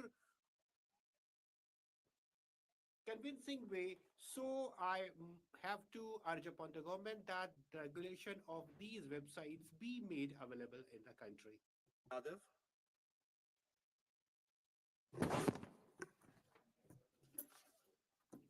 Manani Upsavapati. Honorable Vice Chairman, sir, I'm thankful for this opportunity which you have provided me to speak on my special mention. Sir, my topic is about the strengthening of sugar mills and cooperative sector, and government has done a lot in this sector. Lot has been done for them. And ethanol production has also been linked with the sugar mills working in cooperative sector, and incentives have been given to them. Digitalization and other sorts of incentives has been given to them. Now, my request to the government is this, sir. Then, in the eastern part of Uttar Pradesh and northern part of Bihar, where the farmers of sugarcane are there in large numbers, there is a need of more solid initiatives. And because many a times these mills are not having due financial resources and they are facing financial crunch, so I request upon the government that for these specific zones, something more is required and that should be done. More specific schemes are required, more specific initiatives are required for these areas. Dr. Kalpana Saini ji.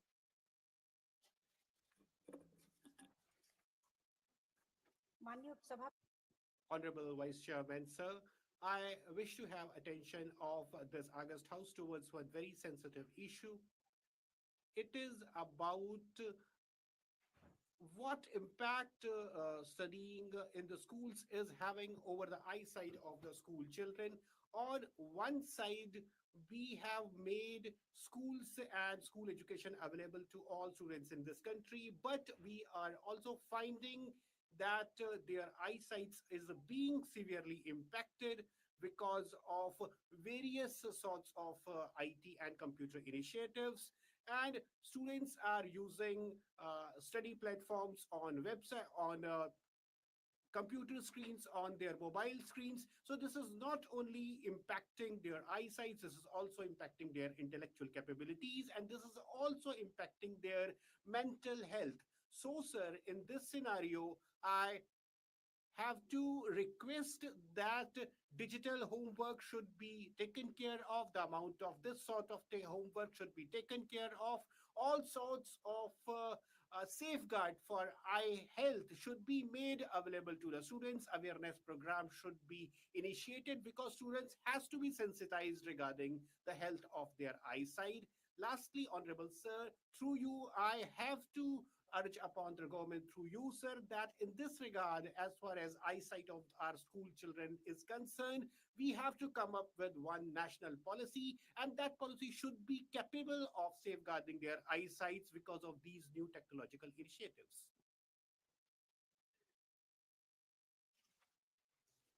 माननीय उपसभापति, Honorable Vice Chairman, sir, Bharat Ratna to national heroes Veer Savarkar, Swami Sahajanand Saraswati, and Field Marshal Manek Shah.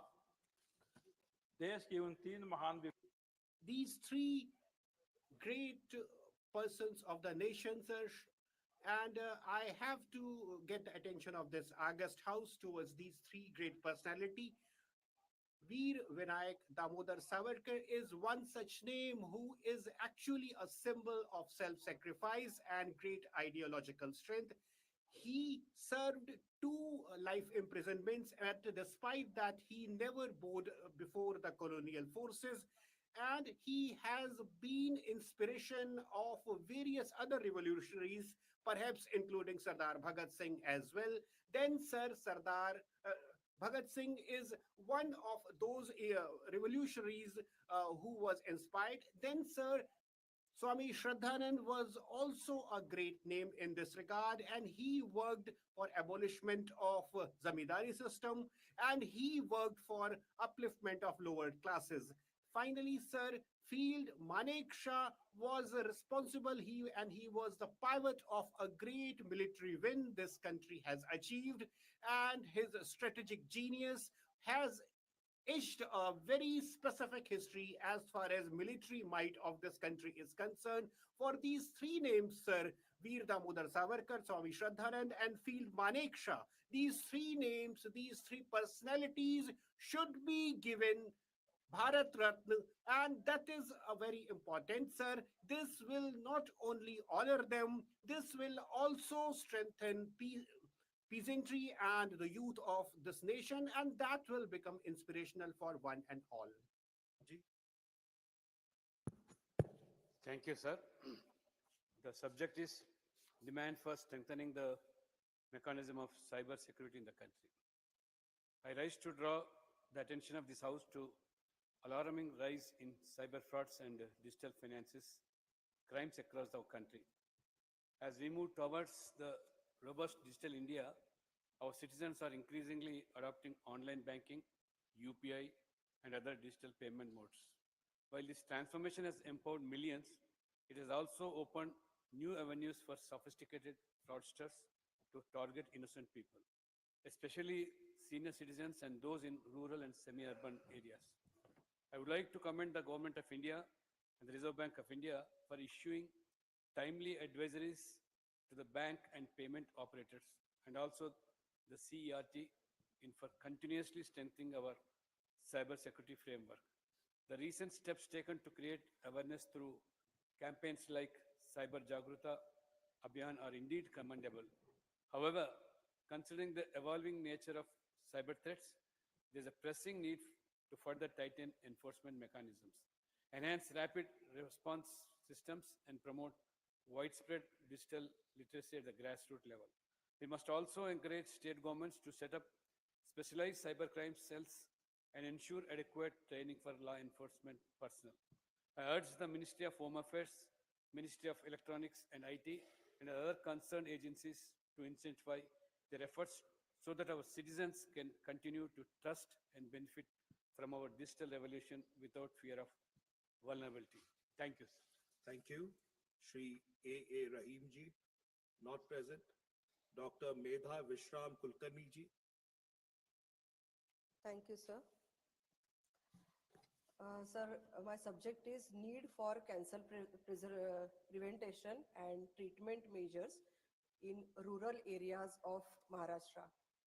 Sir, I rise to draw the attention of government to an alarming public health concern emerging from Hingoli district in Maharashtra. During recent Sanjeevani health screening campaign, over 14,500 women were found with symptoms suggestive of cancer out of approximately 2,93,000 women screened.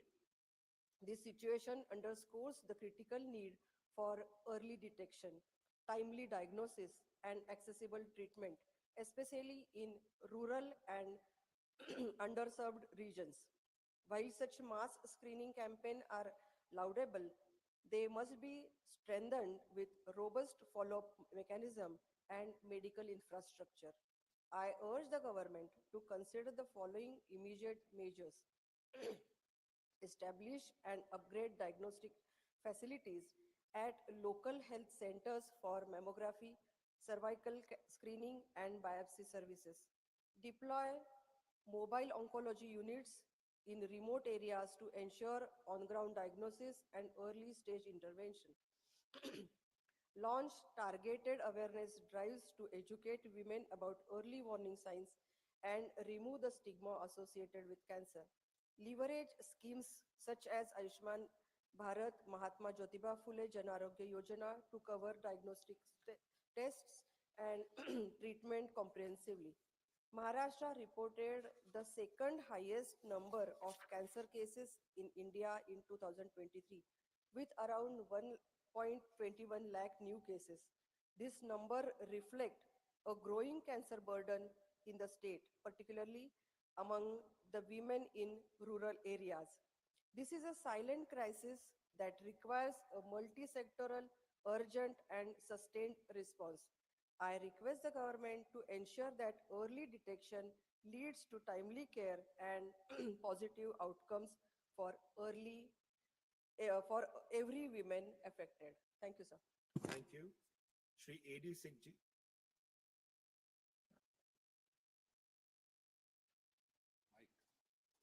Microphone, please. Concern over poor health infrastructure for elderly population, particularly in rural areas in the country. A recent study published in the Lancet Regional Health Southeast Asia highlights significant healthcare access challenges for India's elderly population, revealing that older adults travel an average of 14.5 kilometers for routine outpatient care and nearly 44 kilometers for inpatient hospitalization. Using data from Longitudinal Aging Study of India 2017-18 covering over 32,000 individuals aged 60 and above, the findings emphasize a stark urban-rural divide and pinpoint distances as a critical barrier to both routine and emergency care for India's rapidly aging demographic. Across India, older adult journeys 14.5 kilometers for outpatient visits and 43.6 kilometers for hospital admissions on average. When facility lie within 10 kilometers, 73% of seniors attend outpatient appointments and 40% proceed with inpatient care. Beyond 30 kilometers, outpatient attendance falls to 10%.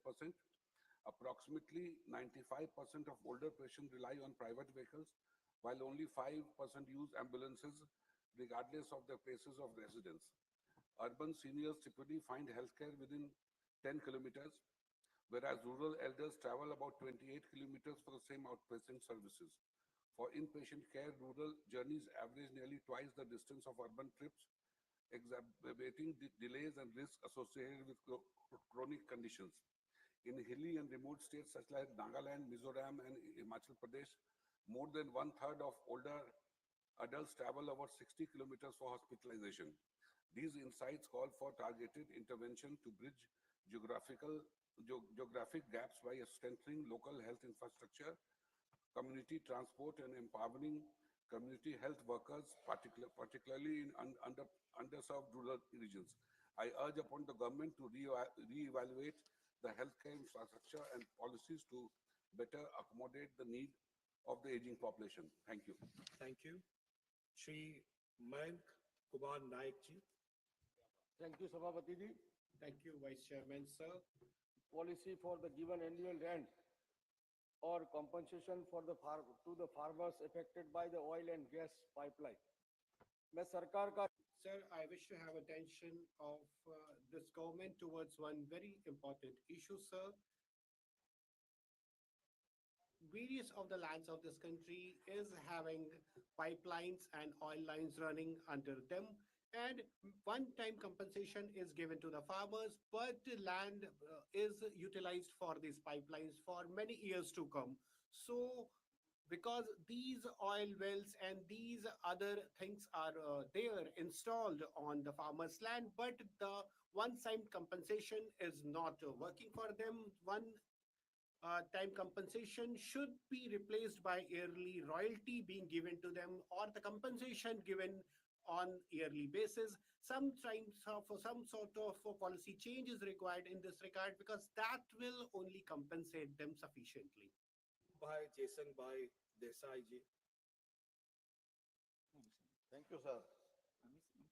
मैं सरकार Thank you, Vice Chairman, sir. I wish to have attention of this government towards the increasing number of cancer patients in the country.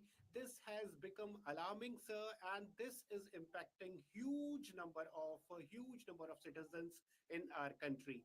We are finding new and newer cases of cancers coming out every day. The number of affected citizenry is increasing, and perhaps the reasons include air pollution, irregular feeding habits, and the lifestyle changes are also to be accused for these increasing numbers in cancer patients, sir. Now we are finding that the paucity of healthcare resources in the rural area is also becoming one major reason, because the identification of cancer patients is happening at a delayed stage in rural areas. Though we are running various welfare schemes like Ayushman Bharat, but sir, more is required to be done. And so we are finding that healthcare facilities are not equally available in all parts of the country. Healthcare infrastructure is also required to be strengthened, and we can see that in all government hospitals of the country, cancer care facilities are not available. Screening facilities are also not mostly available. We have to increase these facilities, and we have to connect all areas with these facilities. Then chemotherapy, radiotherapy, and other sort of therapies which are relevant to cancer care should also be made available, and we have to increase the funds required for these facilities in our annual union budget. I request upon the government that this should be done at the earliest, sir. Thank you. Not present. Shri Dhananjay Bhimrao Mahadik ji. धन्यवाद उपस्थित Thank you, Vice Chairman, sir. You have given me this opportunity to speak upon one very important issue. Sir, my subject is in the salary eligibility limit of employee state insurance scheme ESIC. मैं सरकार का ध्यान I'd like to draw the attention of the government to ESIC salary eligibility related issues and the necessary things to be done. This is a service which provides medical facilities and facilities about disabilities to the employees. Right now, under the scheme, maximum eligibility as per salary is 21,000 rupees per month, and in special circumstances it is 25,000, which is according to the situation prevailing and the inflation rate today, it is quite insufficient. Because of this limitation, large number of workers are out of the ambit and they are not getting medical and financial assistance. I request the government to enhance this limit. At least it should be made 35,000 per month so that more and more workers are covered under SIC, ESIC and benefit. It's a decision that should be taken expeditiously by the government and ESIC. Dr. V. Shivdasan ji now, not present. Shri Dorji Sharing Lepcha ji. माननीय उपाध्यक्ष महोदय, Honorable Vice Chairman, sir, demand for development for infrastructure in Sikkim. I'm happy to tell that Sikkim is celebrating 50 years of its formation. I'd like to draw the attention of the government to this. You are aware how Sikkim is landlocked state, and Tibet, Bhutan and Nepal we are bordering, and we have difficult terrain, and we have the target to be 2047 developed country. We need to put in double the effort and have double the speed. So it is obvious that we have to have all the benefits accruing to those who are there to be covered. And so far we have seen that from the state of Sikkim, important positions like secretary, governor, etc., they have not been adorning. I'd like to draw the attention of the government to this fact. Our Honorable Prime Minister is for Sabka Saath, Sabka Vikas, all to be on board, all to be developed. So we should have equitable contribution ensured. Thank you. JB Mathur Hisham, not present. Srimati Kiran Chaudhary ji. Thank you, sir. So first of all, I would like to congratulate the government for the massive and rapid development of the national highways. And I would like to draw the attention of the government to the fact that there is a recurring and severe traffic congestion on NH48, especially on the stretch between Dhola and Gurugram, with the Mahipalpur junction being the primary bottleneck. This stretch is a lifeline for daily commuters, airport traffic and interstate logistics. However, due to inadequate road capacity, poor merging infrastructure and lack of viable alternatives, the Mahipalpur choke point causes long traffic jams and commuter distress every day.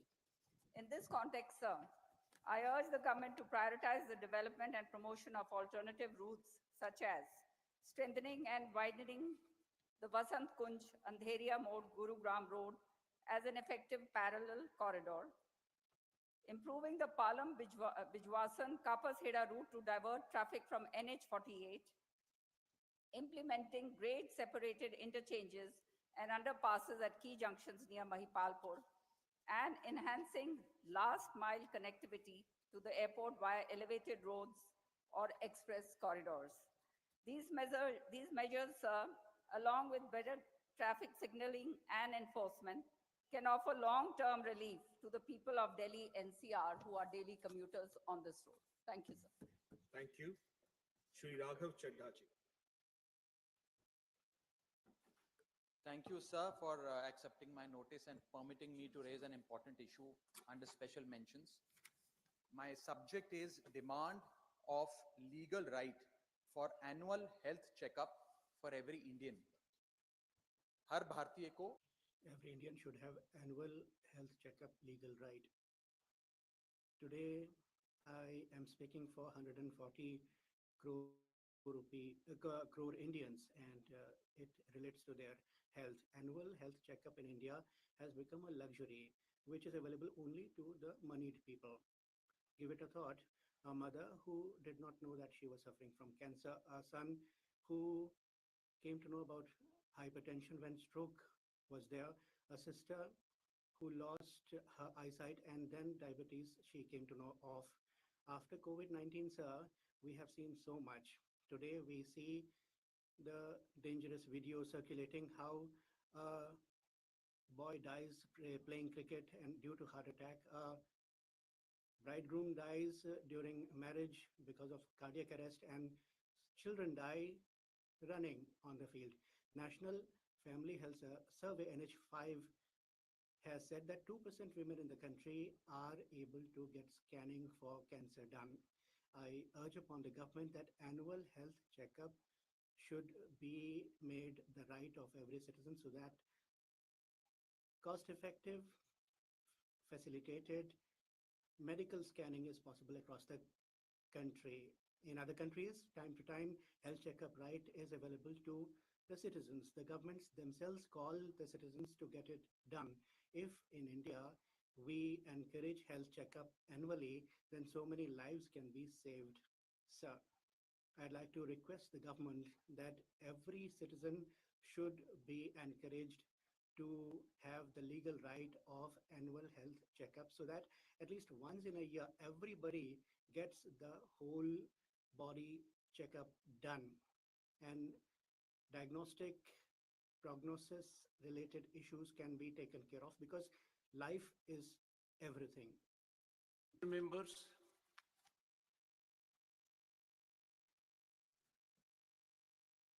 I need to inform you that I have received notice of motion under Article 217 1B, read with Article 218 and Article 124, Sub-Article 4 of the Constitution of India, along with Section 31B of the Judges Enquiry Act 1968, to constitute a statutory committee for removal of Justice Yashwant Verma, Judge of the High Court of Judicature at Rajasthan, at Allahabad. This has been received by me today. It is signed by more than 50 members of the Council of States, and thus it meets the numerical requirement of signing by members of parliament for setting in motion a process for removal of a High Court judge. I direct the Secretary General to find out whether a similar motion has been moved in the House of People, the Lok Sabha, and this is being done for the purpose that under the Judges Enquiry Act 1968, the procedure is different. If a motion is presented in one house, or if the motion is presented on the same day in both the houses. If the motion is presented in the two houses on different dates, then the motion which is presented in the house first, that alone is taken into consideration, and the second motion gets non-jurisdictional. But if the motion is presented in both the houses on the same day, then the provisions are different. If the motion is presented only in one house, then the presiding officer of that house has the competence to consider the motion and either admit or reject it. But if a motion is presented on the same day in both the houses, then the provisions are different. Then the right of the speaker or the chairman to admit or reject the motion is not there. Then the motions become property of the House. I would invite your attention in that behalf to Section 3, Subsection 2 of the Judges Enquiry Act 1968.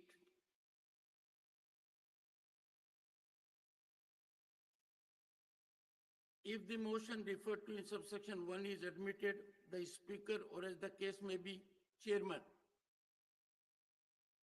shall keep the motion pending and constitute as soon as may be for the purpose of making an investigation into the grounds on which the removal of a judge is prayed for, a committee consisting of 3 members of whom one shall be chosen from among the Chief Justice and other judges of the Supreme Court.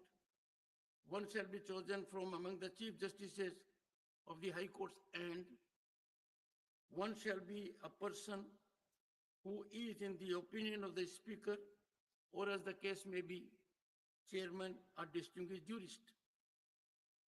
And before that, it is given that if a notice given of a motion for presenting an address to the President praying for removal of a judge signed by, in the case of a notice given in the House of People by not less than 100 members of the House, and in the case of a notice given in the Council of States by not less than 50 members of that council, then the Speaker, or as the case may be, the chairman may, after consulting such persons, if any, as he thinks fit, and after considering such material or materials, if any, as may be available to him, either admit the motion or refuse to admit the same.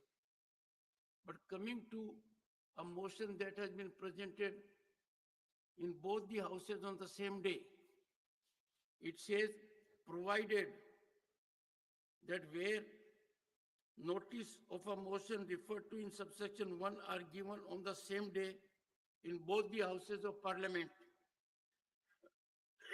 no committee shall be constituted unless the motion has been admitted in both the houses, and where such motion has been admitted in both houses, the committee shall be constituted jointly by the Speaker and the chairman. So since the provisions are different, I have directed the Secretary General to update whether such a motion has also been moved in the House of the People. Honorable Law Minister, are you aware? Motion has been moved. Motion speaker साहब के पास Honorable members have given to Speaker Sahab. In that case, since the Honorable Law Minister is present here and has so indicated that a similar motion has come to be presented by requisite number of members of Parliament of Lok Sabha, requisite more than 100. more than 100, 152, I think. More than 100. To the Honorable Speaker, Lok Sabha, the provisions of provisions of Section 3, Subsection 2, proviso will come into effect, and the Secretary General will take necessary steps in this direction. Honorable members, I need to inform you that in December, a motion under Article 124 was submitted for my consideration for removal of a judge of a High Court of Allahabad. That motion was purportedly from 55 members. I examined that and found that one particular member had signed at 2 places. The result was that the representation, the motion, indicated there are 55 members seeking removal, but actually it was not 55, it was only 54. So obviously an inquiry was conducted to find out from the member who had signed twice, allegedly. The honorable member declined his second signature. And that made the matter a little more serious, because it was required of me then to get to the bottom of the issue and find out whether the representation was meriting consideration. And the process was initiated for verification of signatures and authentication. That process is under progress. I will get an update and come back to the House. I have already indicated to this august House on an earlier occasion that if the requisite number of members who verify their signatures and the number goes above 50 or more, I would proceed and deal with the issue of a signature that has been twice there and not owned by the member in a different manner. Because if a motion carries 2 signatures of the same member and the honorable member declines that he has not signed at 2 places but he has signed only at 1 place, the matter becomes serious and culpable. This august House has to set very high standards. If we do not live up to the highest expectations of the people, then we will be putting things under the carpet and not subjecting them to deep investigation. I will discuss with the floor leaders as to what steps this House needs to take with respect of such kinds of transgressions. I must also indicate to this august House that there was an occasion in this House where on seat number 222, a pad of ₹500 notes was found. What is more surprising and deeply concerning is not that a pad of notes was found, but no one has owned it. No one has claimed it. This is quite serious. I had asked the authorities to get into the matter seriously, but it appears now that the matter will have to be dealt with, and that too I will put before the floor leaders for further consideration and guidance. Dr. Sikandar Kumar, concern over increasing drug addiction in youth and its impact. Thank you, sir, for giving me the opportunity to speak on important subject, that is concern over increasing drug addiction in youth and its impact. Upadhyaksh Mahodaya. Deputy Chairman, sir, I would like to draw the attention of the government to a very important issue.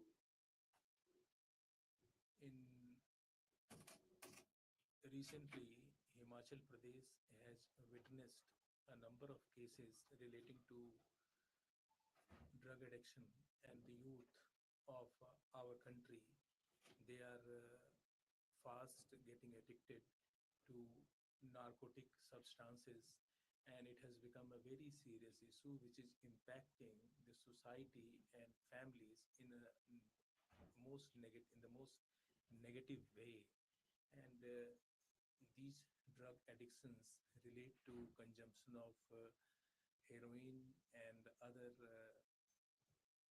very harmful substances. And the youth are fast becoming addicted to these harmful drugs like cocaine and heroin and others. And the money that is the illegal money that is generated from this drug trade is used for antisocial activities, and it is causing a great concern for national security. And I would request Government of India to come up with a strong legislation in this regard.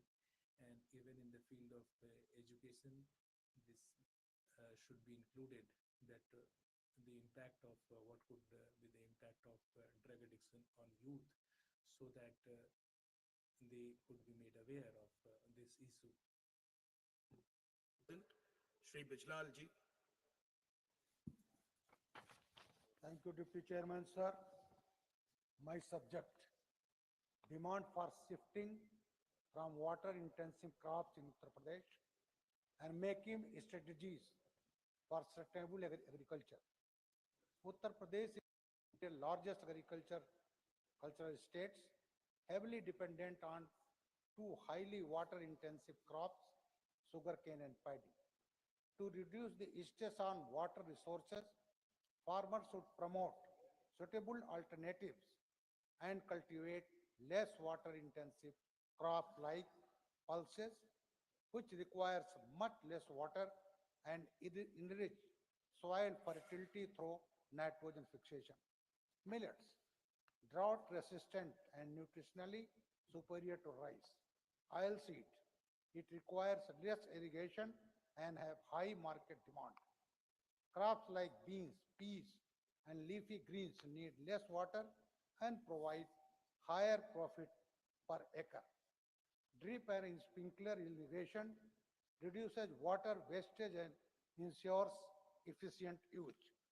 Rainwater harvesting for irrigation purposes. Soil moisture conservation using mulching, cover crops and organic matter to retain soil moisture. Shifting from water guzzling crops in UP requires major policy changes by the government, which may include: number one, fair price for millet, pulses and oilseeds to bring profitability at par. Number two, subsidies and incentive to provide financial support to farmers transitioning to less water intensive crops. Number three, expanding crop diversification program like National Food Security Mission to promote alternative crops. Number four, positioning UP as a hub of drought-resistant crop in national and international markets. Number five, phased reduction of sugarcane and rice cultivation. Number six, supporting alternative with agro-based industries, dairy farming, horticulture to support farmers' income. A well-planned transition can help ensure food security, improve farmer income, and protect the state's water resources for future generation. I urge government to look into this matter. Thank you. Thank you. Ms. Swati Maliwal ji. Thank you, Chairman, sir. Sir, Delhi ho ya desh ka koi. So whether it is Delhi or any other city of the country, we find childhood at really in a crisis situation, and instead of playing fields, today the children are found in malls, and earlier the children would spend time with their friends and they would buy a ball, playing ball. Today they are playing virtual cricket on a screen, and they are not exposed to weather and and sunlight. And today they are totally confined to mobile screen. And a report of AIMS tells us that in India, children between the age group of 5 to 19 years, they are fast becoming obese. And as per WHO,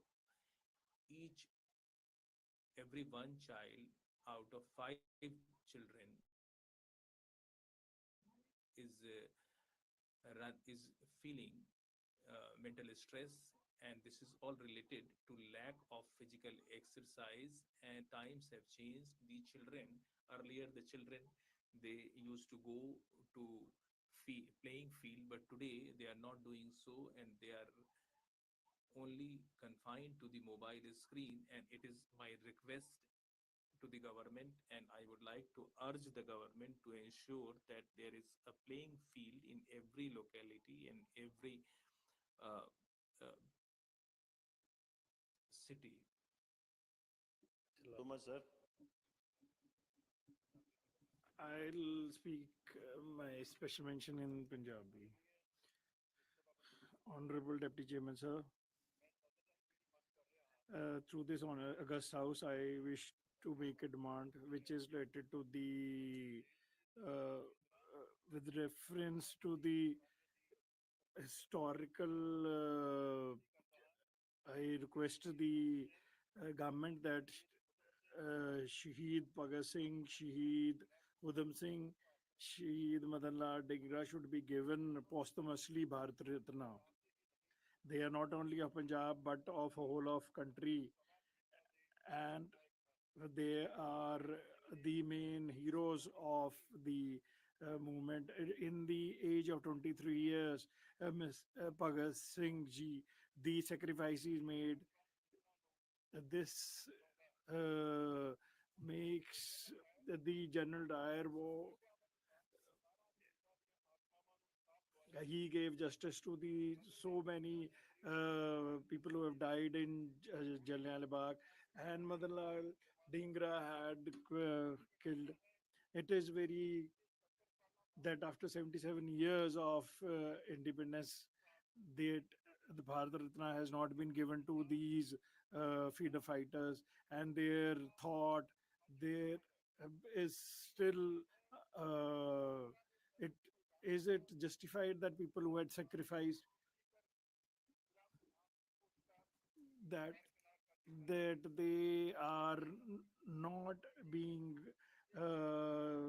given their due under the Prime Minister Modi, that these shaheeds be given Bharat Ratna, and this mistake should be rectified. I request the August House, these three freedom fighters who have sacrificed for the country, they should be given Bharat Ratna.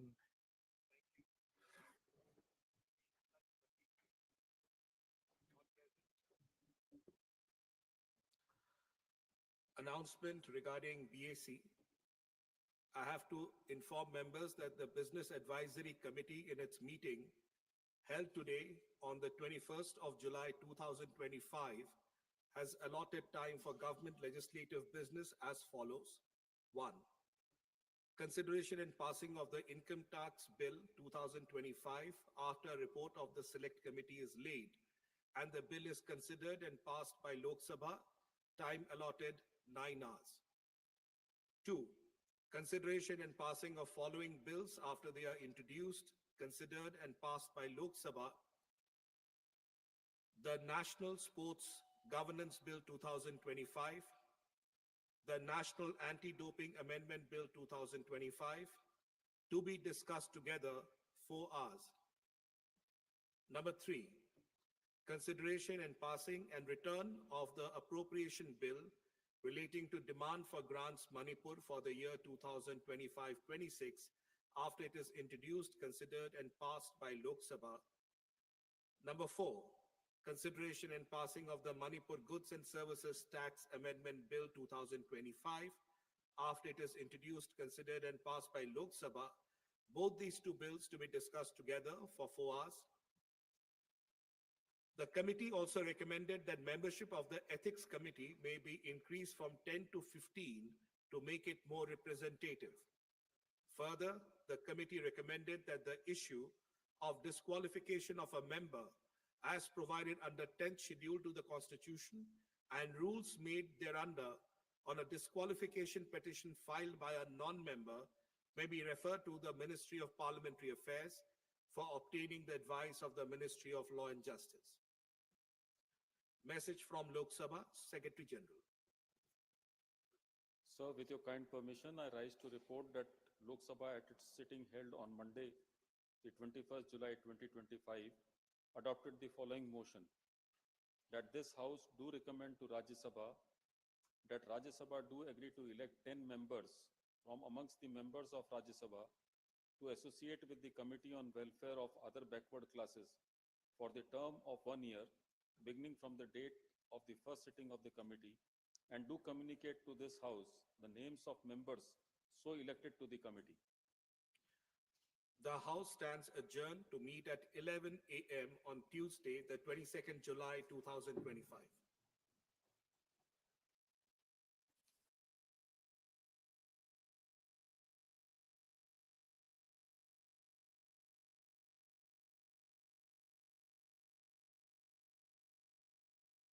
For these increasing numbers in cancer patients, sir. Now we are finding that the paucity of healthcare resources in the rural area is also becoming one major reason, because the identification of cancer patients is happening at a delayed stage in rural areas, though we are running various welfare schemes like Ayushman Bharat, but sir, more is required to be done. And so we are finding that healthcare facilities are not equally available in all parts of the country. Healthcare infrastructure is also required to be strengthened, and we can see that in all government hospitals of the country, cancer care facilities are not available. Screening facilities are also not mostly available. We have to increase these facilities, and we have to connect all areas with these facilities. Then chemotherapy, radiotherapy, and other sort of therapies which are relevant to cancer care should also be made available, and we have to increase the funds required for these facilities in our annual union budget. I request upon the government that this should be done at the earliest, sir. Thank you. Not present. Shri Dhananjay Bhimrao Mahadik ji. Dhanyawad. Thank you, Vice Chairman, sir. You have given me this opportunity to speak upon one very important issue. Sir, my subject is in the salary eligibility limit of employee state insurance scheme, ESIC. मैं सरकार का ध्यान I'd like to draw the attention of the government to ESIC salary eligibility related issues and the necessary things to be done. This is a service which provides medical facilities and facilities about disabilities to the employees. Right now, under the scheme, maximum eligibility as per salary is 21,000 rupees per month, and in special circumstances, it is 25,000, which is according to the situation prevailing and the inflation rate today, it is quite insufficient. Because of this limitation, large number of workers are out of the ambit, and they are not getting medical and financial assistance. I request the government to enhance this limit. At least it should be made 35,000 per month, so that more and more workers are covered under ESIC and benefit. It's a decision that should be taken expeditiously by the government and ESIC. Dr. V. Shivdasan ji now, not present. Shri Dorji Sharing Lepcha ji. Mananiya Upadhyaksh Mahoday. Honorable Vice Chairman, sir, demand for development for infrastructure in Sikkim. I'm happy to tell that Sikkim is celebrating 50 years of its formation. I'd like to draw the attention of the